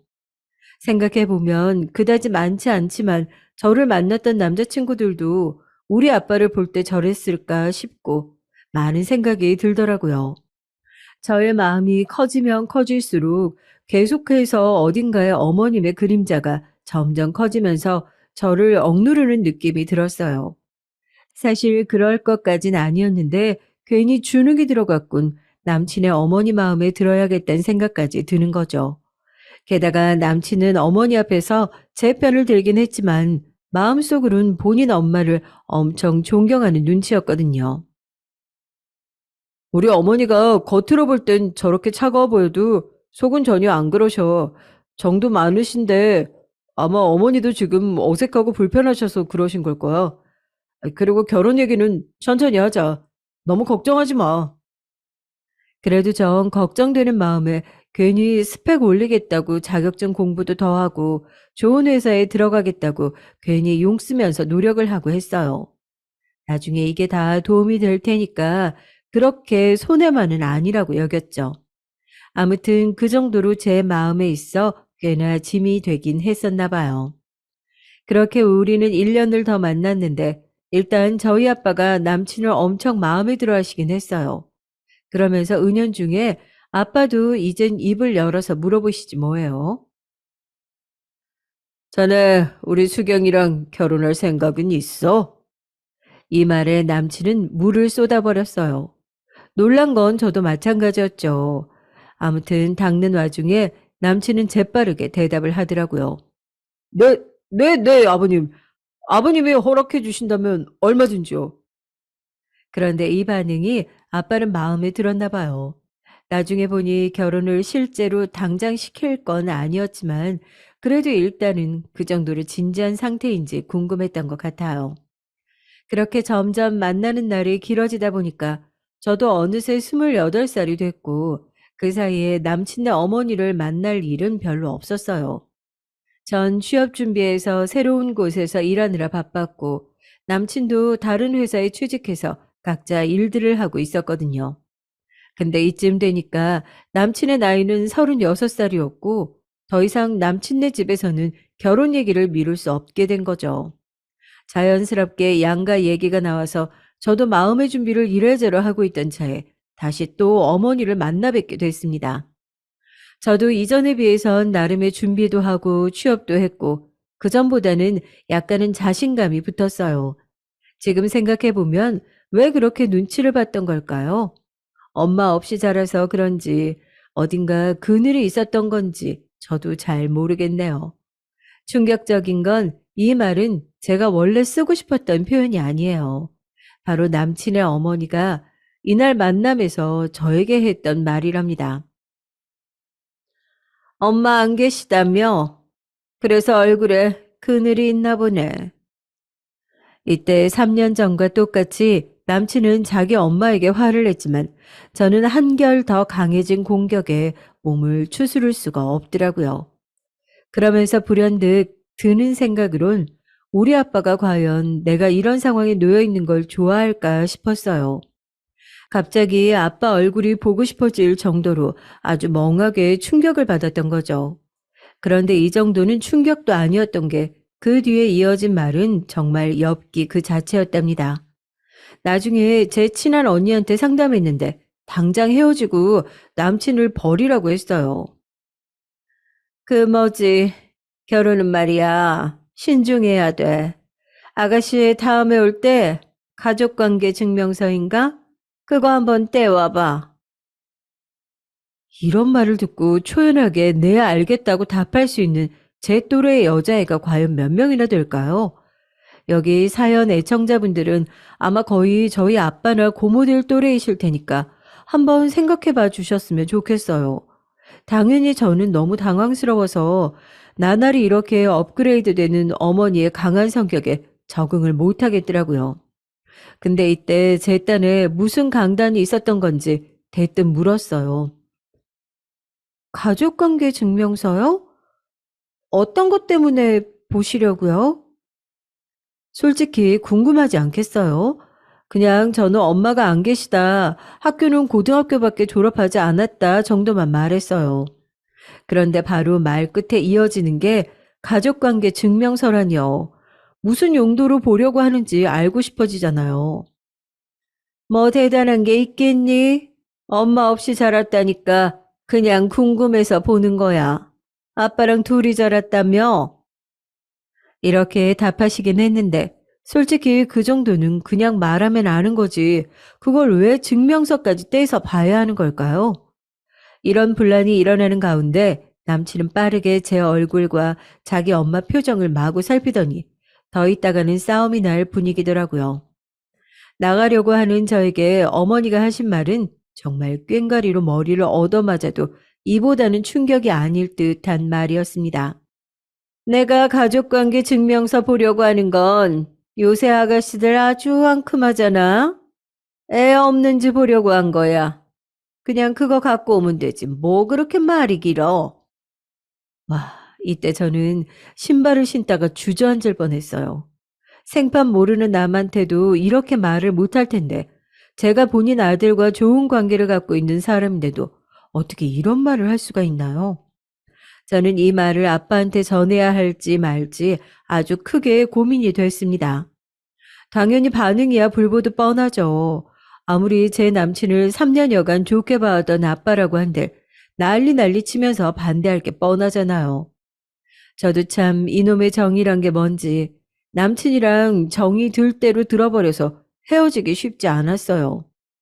이때 바로 남친 얼굴 보기는 아무래도 힘들어서 얼마간 연락을 끊었는데 정말 미친 듯이 연락을 하고 집 앞에서 기다리고 장난이 아니었어요. 사람이 폐인이 다 돼가지고 그렇게 집 앞에 진채고 있으니 그걸 집안에서 알고 있는 저도 가슴이 너무 쓰라리더라고요. 남친은 계속 저에게 미안하다 소리만 연신하고요. 정말 어지간히 간절했던지 하면 안 되는 소리까지 하더군요. 수경아, 엄마는 내가 설득할게. 아니, 너 없으면 안 돼. 엄마는 그냥 두자. 엄마가 저렇게까지 반대하면 나는 그냥 네 쪽에 설 수밖에 없어. 우리 엄마 모진 말 해서 너무 미안해. 너한테 상처 줘서 미안해. 근데 수경아, 난 너 없으면 죽어. 어떻게 해야 돼? 내가 엄마를 끊어낼게. 응? 너까지 나를 버리면 안 돼, 수경아. 이러면서 엉엉 울고 얼굴이라도 보겠다고 저렇게 앉아있으니 도저히 외면하기가 힘들더라고요. 그리고 이때부터 아주 팽팽한 대치 구도가 시작됐고 말이죠. 남친은 저에게 농담으로 이런 말을 한 게 아니었어요. 그렇게까지 저를 상처 준 자기 엄마를 용서할 수 없다며 나와서 살기로 시작한 거죠. 오빠, 괜찮겠어? 아니, 당연히 나이로는 독립하고도 남을 나이긴 하지만 이런 모양으로 나와서 살고 싶지는 않았잖아. 어떻게 할 거야? 어머니 걱정하실 거 아니야. 사실 어머니가 걱정하건 말건 저는 신경 쓰고 싶지 않은 기분이긴 했어요. 남친이 너무 좋고 안타까우니까 별 걱정까지 다 하게 되더군요.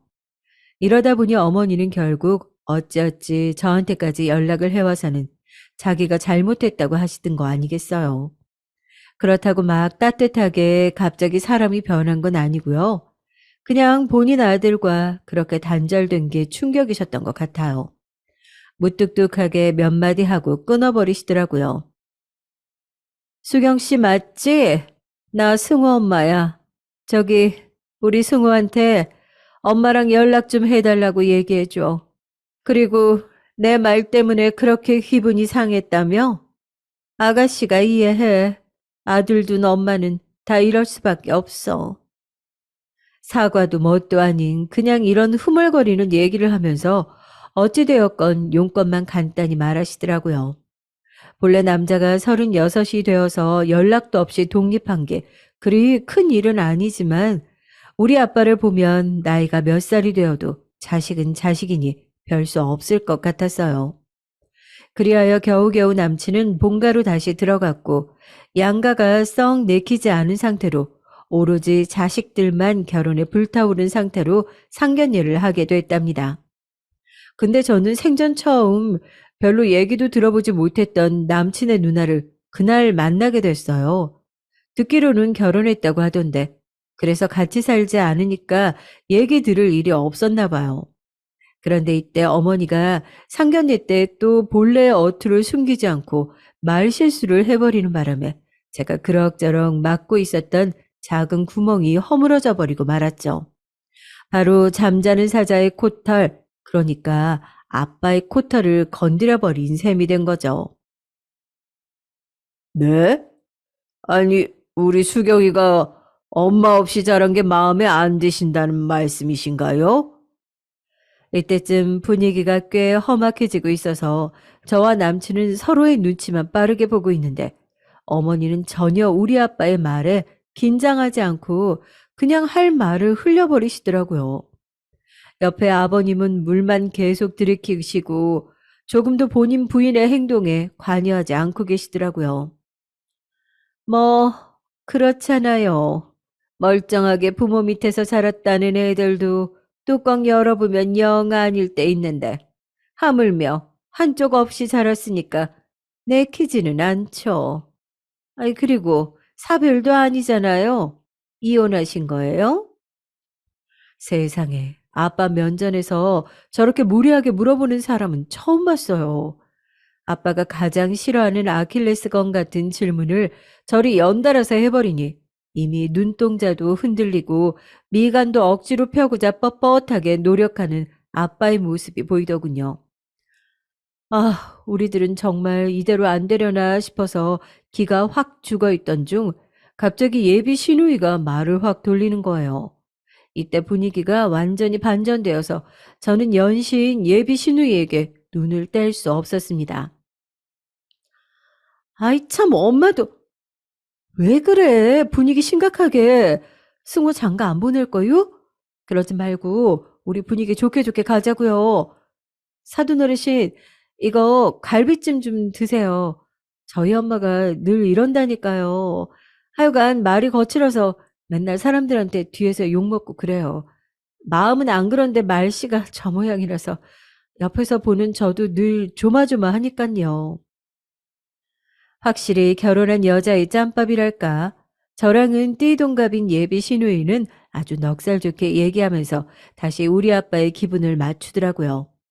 그제서야 남친과 저는 조금이나마 한숨을 놓게 되었고 어머니는 그때 얼굴이 또 울그락불그락해졌지만 더 얘기에 낄 수가 없었어요.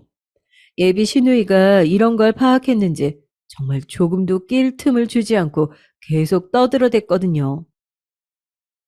예, 우리 승호가 수경이랑 정말 잘 되고 싶다고 결혼하고 싶다는 얘기 많이 했어요. 그래서 저도 엄청 기대했었고요. 수경이가 제 올게 되면 얼마나 좋을지 진짜 너무너무 기대돼요, 사돈어른. 그렇게 스무스하게 분위기를 넘겨준 덕에 이 상황은 어찌어찌 무마가 됐답니다. 그렇지만 그렇다고 이 분위기를 잊을 아빠는 아니었기에 전 집에 와서도 한참 얘기를 듣게 됐어요. 아빠는 솔직히 안 내켜. 그 누난가 하는 아가씨가 넉살이 좋아서 아빠도 넘어갔다만 보니까 그 어머니란 사람 보통이 아니다. 눈빛하며 아빠는 영 내키지 않아. 어쩌다가 그렇게 매섭게 생긴 사람한테 승호 같은 유순한 애가 나온 거냐. 그 누나도 멀쩡하잖아. 무례하지 않고 아주 예의 있고 분위기도 잘 맞추고. 네, 참 이해가 안 간다, 진짜. 세상 일은 아직도 모르는 일 천지야. 저 역시 아빠랑 크게 다른 생각은 아니어서 내내 혼란의 연속이었죠. 그러던 중 남친이 갑작스런 제안을 해왔어요. 예비 시누이가 저를 따로 만나고 싶어 한다는 거예요. 우리 누나가 그날 너무 속상해했어. 수경이 따로 만나서 밥도 사주고 잘 지내고 싶다고 전화번호 알려달래. 알려줘도 될까? 이러저러해서 저와 예비 시누이는 며칠 뒤에 만나게 됐습니다. 둘이서 좀 어색하긴 했지만 맛있는 밥도 먹고 예쁜 카페 가서 차도 마셨어요. 우리 엄마가 조금 인상이 세서 그렇지 수경 씨한테 나쁜 마음을 가진 건 절대 아니야. 제발 부탁이야. 오해하지 말아줘. 승호가 아주 그날 집에 와서 울기 직전이었어. 자기는 수경 씨가 너무 좋아 죽겠고 그래서 지금 기다리면서 결혼한 날만 바라봤대. 이 말을 들으니까 저도 심장이 아릿하고 결혼이란 말에 다시 한번 괜히 좀 두근거리기도 했어요. 그런데 엄마가 갑자기 저렇게 조절 못하고 마구 뭐라고 소리를 하니까 쟤는 정말 죽을 지경인 거야. 진짜 이번이야말로 차이는 게 아닌가 싶어서 너무 괴로웠대. 우리 식구들 그날 집에 와서 정말 단 한마디들도 안 했다니까? 나는 그날 애가 아파서 남편이 집에서 따로 애를 보고 나만 그렇게 나왔던 거야. 근데 나라도 어째어째 해서 안 나왔으면 정말 큰일 날 뻔했어.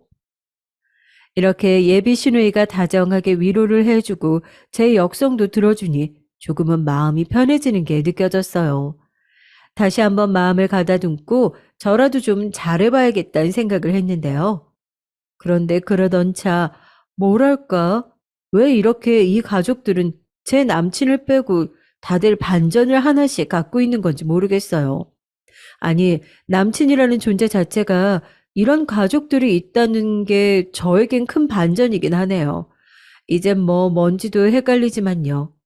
그렇게 한없이 다정하던 예비 시누이는 그 다정함을 갖고 얘기하던 차에 저에게 엄청난 이야기를 하나 누설하게 됐답니다. 자기 딴에는 위로한답시고 그리고 이게 자기 가족들을 이해시키는 것이어서 힘이 실린다고 생각했던 걸까요? 그렇지 않으면 바보가 아니고서야 자기 남동생이 그렇게 좋아하는 예비 올케에게 어쩌자고 그런 말 실수를 했나 싶어요. 있잖아, 나도 승우한테 얘기 들었어. 우리 엄마가 심한 소리 했다며? 가족관계 증명서를 떼우라고 했다고 말이야. 그거 진짜 막장 중에 막장이지. 뭐 하는 짓이래? 내가 창피해서 고개를 들 수가 없어. 거기서 저는 아무래도 쌓인 게 있다 보니까 떨떠름하게 웃을 수밖에 없었어요. 그렇게 자기 엄마의 경솔함을 얘기하고 잘 마무리 짓고 싶어서 얘기를 꺼내는구나 정도로 생각했죠. 근데 사실 이 정도가 딱 적합하지 않을까요? 그런 의도로 꺼낸 얘기니까 여기서 선을 긋는 게 충분했을 텐데 이 예비 시누이는 넉살이 좋다 못해 약간은 푼숫기가 있는 사람이었던 거예요. 굳이 안 해도 될 자기 남동생의 옛날 치부를 드러내고 만 거죠. 사실 남인 제가 볼 때나 치부지 누나인 본인이 볼 때는 남동생이 일방적으로 당한 사고이기 때문에 그냥 안쓰러운 마음으로 너무나 투명하고 멍청하게 말해버린 것 같아요. 엄마가 너무너무 예민하고 몰상식한 얘기를 꺼내긴 했지만 사실 엄마도 그럴 만한 이유가 있어. 승호가 예전에 사기를 한번 당했었거든. 그러니까 엄마가 승호 만나는 여자애들한테는 저렇게 잡아먹을 듯 굴더라고. 이러니 이 정도로 뭔가 얘기를 밍밍하게 던져놓고 있으니 저로선 당연히 이게 뭔 말인지 궁금할 거 아니에요. 제 남친이 그 전에 만났던 여자애들이라니. 그리고 뭔 사기를 당했길래 어머니가 아들 만나는 여자한테 가족관계 증명서를 달라고 하는 건지 궁금할 수밖에 없었어요. 묻고 싶어도 묻기 거북해서 어쩔 줄 몰라 하는 제 표정을 기가 막히게 읽고는 또 예비 시누이는 그냥 말하는 본인 시원하자고 다 털어놓는 거 있죠. 그게 어찌된 일이냐면 예전에 승호가 언제였더라? 그래. 수경 씨 만나기 한 몇 년 전이었나? 얘가 그 일 있고서 몇 년간 여자들을 안 만났어. 엄청 신중했거든. 왜 그러냐면 바로 그 앞에 만났던 여자애한테 엄청 몰지각한 사기를 당했어. 나랑 엄마는 솔직히 승호가 정말 걔랑 결혼할 줄 알았거든. 근데 막장도 이런 막장이 아닌 일이 터져버린 거야. 이 앞에 얘기부터 저한테 거슬리지 않는 얘기가 없을 정도인데 끝 마무리에 막장이란 단어는 정말 도무지 제가 되물을 수 없는 얘기가 아니더라고요. 막장이라니요? 무슨 막장요? 그러자 예비 시누이는 아주 재미있는 이야기가 있다는 듯 무슨 남의 이야기를 하는 마냥 그걸 투명하게 다 쏟아내더라고요. 아무리 생각해도 이때 웃겨 죽겠다는 듯 웃는 예비 신우의 표정은 거의 사이코처럼 느껴졌어요. 그때 승호가 만나던 여자애가 있었는데 얘가 대뜸 임신을 했다는 거야. 우린 그때 승호도 나이가 마냥 어린 나이가 아니니까 결혼시킬 거면 그냥 빨리 시켜도 되겠다 싶었어. 그래서 엄마도 되게 들떠가지고 애기 방까지 꾸며준다고 알아보고 난리도 아니었어. 근데 혼인신고를 하려던 차에 그 타이밍에서 사실이 드러나고 만 거야. 이 여자애가 아주 야무지게 거짓말을 해서 우리 승우한테 뒤집어 씌우려고 했다는 걸 말이야. 아, 저는 언제부터인지 기억도 안 날 정도로 이미 좀 현기증이 나기 시작했어요. 어질어질하면서 눈앞의 풍경이 요동치며 흔들리는 게 느껴지더라고요. 뭐라 대답을 해야 할지 이 뒤에 얘기를 듣고 싶기도 하고 듣고 싶지 않은 양가 감정이 동시에 닥쳐왔죠. 진짜 최고로 높인 볼륨의 헤드폰을 쓰고 있어도 이 정도로 정신사납진 않겠더라고요. 제 반응을 무슨 뒷얘기를 더 기다리는 반응으로 알았던 건지 예비 신우이는 계속해서 이야기를 풀어대는 거예요. 어떻게 알았는지 잘 기억은 안 났는데 아무튼 승호랑 그 여자애랑 동시에 알고 있던 제3의 지인들에게 알게 된 것 같아. 그렇게 해서 그 여자애가 이 남자 저 남자 다 만나고 다니다가 애 덜컥 생기니까 승호한테 덤태기를 씌운 거야. 수경 씨가 봐도 우리 승호가 너무 순진한 애가 밍밍하잖아. 애가 공부만 했고 그리고 집은 좀 여유가 있어 보이고 하니까 이 여자애가 아주 제대로 호구를 잡은 거지. 이렇게 수경 씨처럼 반듯하고 똑똑한 아가씨가 아니었다고. 이건 뭐 병 주고 약 주는 것도 아니고 애시당초 이따위 얘기를 풀어놓은 주제에 뭘 막판에 제 칭찬을 하면서 치켜 세우는 건지 모르겠어요. 정말로 진지하게 이 예비 시누이가 이런 얘기를 털어놓는 의도를 모르겠더라고요. 하여간 그날 어떤 식으로 인사를 하고 헤어져서 지하철을 타고 우리 집으로 들어와서 제 방 침대에 뛰어들었던 건지 기억이 없어요. 너무 정신이 송두리째 나가버린 채로 들어왔고 제가 아주 강렬하게 의지하고 있던 한쪽 세계가 완전히 끝나버린 느낌이 들더라고요. 남친의 나이가 있으니 당연히 여자를 몇 명 만나봤겠지만 혹은 깊은 관계가 있었을 법도 하지만 그걸 제가 굳이 자세히 알고 싶지는 않잖아요. 남친 역시 저의 어떤 얘기를 알고 싶지는 않을 테고 그런데 애가 생겼다고 착각할 만큼 관계에 여자가 있었다니 아무리 그 집에선 큰일이었다지만 그걸 좀 묻어두면 안 됐나요? 그 얘기를 듣고 보니 그렇게 과민하게 굴었던 어머니를 이해할 법도 하지만 그걸 저에게 이해시키겠다고 굳이 저렇게 내용을 다 밝혔어야 했냐고요. 순전히 너무나 자기네 입장만 생각한 얘기들이 아닌가 싶고 여기서 가벼워지는 건 저들이지 저는 그들의 마음의 짐까지 떠안은 기분이었어요. 이 사정을 남친이 알게 되기까진 시간이 얼마 걸리지 않았고 남친은 또 곧장 저희 집으로 찾아왔어요. 진짜 아주 침통한 표정으로 뭔가 미안하다고 사과하기에는 또 미안하다고 하기에도 좀 그렇고 우리 사이에 아주 거북한 벽이 생겨버리고 말았죠. 이것 때문에 관계를 어떻게 하기에는 참 애매한데 그렇다고 앞으로 전진시켜 나가기도 내키지 않은 상황이 되어버린 거예요. 수경아, 나 진짜 어떡하지? 누나가 좀 너를 달래준다고 해서 만나게 한 건데 미치겠다 진짜. 나 근데 정말 진짜야.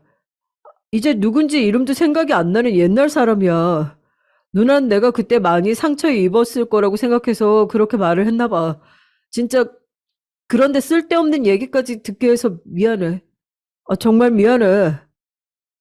이렇게 사과하는 남친이나 듣고 있는 저나 정말 둘 다 너무 바보 같은 거예요. 당시 전 좀 흔들리기 시작했어요. 진짜 인연이 맞긴 한 걸까 우리가 하면서 말이에요. 아직도 보기만 하면 가슴 떨리고 정이 느껴지는 남자친구이긴 하지만 제가 감당하기 버거운 큰 벽이 이미 어머니란 자리로 있고요. 어디로 튈지 알 수 없는 그러면서도 결국은 지 엄마 편이었던 푼수 같은 시누이도 있고요. 이렇게 벽이 나란히 두 개 서 있는 걸 보니까 엄두가 나지 않더라고요.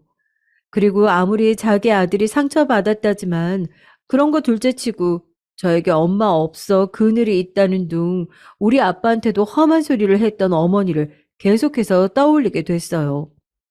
사람이 끔찍하게 싫은 소리를 듣고 그게 가슴에 남으면 한동안 계속 기억하잖아요. 떠올리고 싶어서가 아니라 그냥 자꾸 자동으로 속에서 올라오는 거예요. 그런 날들을 보내다 보니까 점점 남친과 어떻게 해야 할지 막막해지더라고요. 아주 막연하게 날도 잡아놨고 신혼집은 어디로 하자는 얘기도 대충 했었는데 말이죠. 근데 그 와중에 참 고맙고 다행이게도 말이죠. 예전에 알바하면서 만났던 언니로부터 갑작스러운 연락이 온 거예요. 수경아, 요즘 직장 다니느라 바쁘지? 내가 너무 오랜만에 연락했어. 근데 아무리 생각해도 이걸 같이 할 수 있는 사람이 너밖에 없을 것 같아서 말이야. 언니 제안 좀 들어주면 안 돼? 이따 언니의 제안은 본인이 사업을 하는데 제가 바로 옆에 붙어서 같은 팀원으로 도와주길 바란다는 거였어요. 처음엔 저도 직장 일이 있긴 해서 그렇게 오롯이 다 도와주진 못했는데 언니네 프로젝트가 꽤 수입이 되더라고요. 이게 저를 다른 부분에서 꽤 의욕을 돋궜던 터라 진짜 그 혼돈 가운데서 한두 달 정도는 일에 매달려 있게 됐어요. 물론 그 사이에 아주 꾸준하게 남친은 어떻게든 제 마음을 다시 되돌리고자 아주 징할 정도로 노력을 했어요. 매일 아침 출근 전에 굳이 와서 제 얼굴을 보고 가고, 퇴근해서 와서 짧게 보고 가고, 제가 없어도 뭘 놔두고 가고, 그렇게 눈물겨운 노력을 하더군요. 당시에 저도 같이 일을 하게 된 언니에게 너무 자세히는 말 못하고 좀 둥글거려서 고민을 말했거든요. 근데 언니 말에 가슴이 철렁 내려앉는 거예요. 글쎄, 난 좀 별로야. 지금은 남친이 너한테 넙죽 엎드리잖아? 아무리 그래도 자기 엄마고 자기 누나인데 그걸 어떻게 끊을 수 있을까? 그리고 끊을 수 있다고 쳐. 본인도 얼마나 괴롭겠어. 너도 마음이 안 편할 거 아니야. 그리고 세상에 인연이 없는 것 같고 이 사람밖에 없는 것 같지? 그렇지도 않다? 이 사람 없으면 죽을 것 같았는데 또 다른 인연이 다시 오더라. 그런데 굳이 그렇게 뭔가를 잘라내지 않으면 안 되는 아픈 관계를 유지할 필요가 있을까? 거의 너에게 있어서 첫사랑 같은 사람이라서 네가 결정을 못하는 것 같은데 좀 냉정하게 생각을 해봐. 전 한 번도 이런 입장에서 생각해 보지 않았어요. 설사 남친이 정말 자기 엄마를 끊어내고 온다면 우리는 진짜로 행복할 수 있을까요? 그것만 해결하면 되는 것일지 의문을 품게 되더군요. 둘 다 상처 입지 않고 살아갈 방법도 있을 텐데. 그리고 언니 말대로 그런 인연들도 있다는데 왜 우리는 이렇게 골치 아프게 지뢰를 밟아가면서 만나야 할까요? 그러니 전 모든 게 헷갈리게 된 거죠. 그리고 참 사람의 일을 처리해 나가는 데에는 타이밍이라는 게 다 있는 건지 언니의 저런 말을 듣고 저는 생각이 많아졌거든요. 그리고 한 달쯤 지나서 하도 남친이 사정하며 회사 앞에 왔길래 다시 조금 얼굴을 볼 때였어요. 정말 가족처럼 정이 들어버린 사람이니 연락을 멀리하고 대면대면하면서 제 가슴도 찢어지는 것 같았거든요. 하지만 확실히 이전 같은 마음은 아닌 게 분명했고 어쩌면 어떤 계기가 필요했던 건지도 모르겠어요. 그런데 남친이 맛있는 밥을 사준다면서 어디 식당에 데려갔었거든요. 파스타랑 피자 같은 것들을 파는 곳이었고 저는 입맛도 없는데 그냥 같이 멍하니 따라갔어요. 헌데 일이 어쩜 안 되려면 이렇게도 풀리는 걸까요?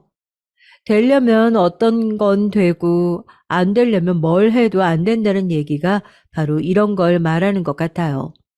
남친은 얼마나 마음이 많이 상해 있고 소가리를 했던 건지 저를 잃게 될까 봐 밥도 잘 못 먹고 퍼석하게 살이 7kg이나 빠져 있었어요. 저한테 맛있는 걸 사준다고 했지만 정말 잘 먹어야 될 것 같은 건 남친이었거든요. 그런데 하필 그 레스토랑에서 말이에요. 정말 꺼져가는 그 불씨를 어떻게든 살려보려고 용을 쌌던 그날 물을 아주 몇 톤을 쏟아버려서 씨의 씨도 고개를 못 들게 만들 일이 일어나 버렸죠. 하필 우리가 갔던 그곳에 어머니가 지인들과 식사를 하고 계셨을 줄 누가 알았겠나요. 단번에 우리를 알아보시더니 아주 고든 자세로 척척척 걸어서는 냉큼 남친 옆에 앉아버리시는 거예요. 오랜만이네. 둘이 밥 먹으러 들어왔어? 되게 어색하고 뻣뻣하게 말을 거시는데 이제 저도 많이 예민해지고 내성이 생겼는지 바로 어머니 표정부터 읽게 되더라고요. 마냥 긴장하고 기죽지만도 않고 먼 의도로 먼 생각을 갖고 말하는지 읽으려 들더군요. 확실히 거칠고 날카로운 사람을 자꾸 상대하고 마음고생을 하니 저도 모가 나고 거칠어지는 것 같아요. 예전엔 이렇게까지 사람 눈치 살피고 그러지 않았거든요. 하여간 그래놓고 어머니는 본인 일행들을 본체만 채하고 우리 사이에 끼어서 또 본인 하고 싶은 질문만 해대는 거죠. 이쯤 되니까 남친이 참 가엾게 느껴지더라고요. 옆에서 정말 힘 빠져 죽겠다는 얼굴로 앉아 있었으니까요. 그런 속을 아는 건지 모르는 건지 어머니는 언제나처럼 무리한 질문들을 쏟아놓고 거기에 몇 마디 대답한 제 말을 갖다가 또 마구 무리하게 총질을 해대더라고요. 사업? 직장 다닌다지 않았니?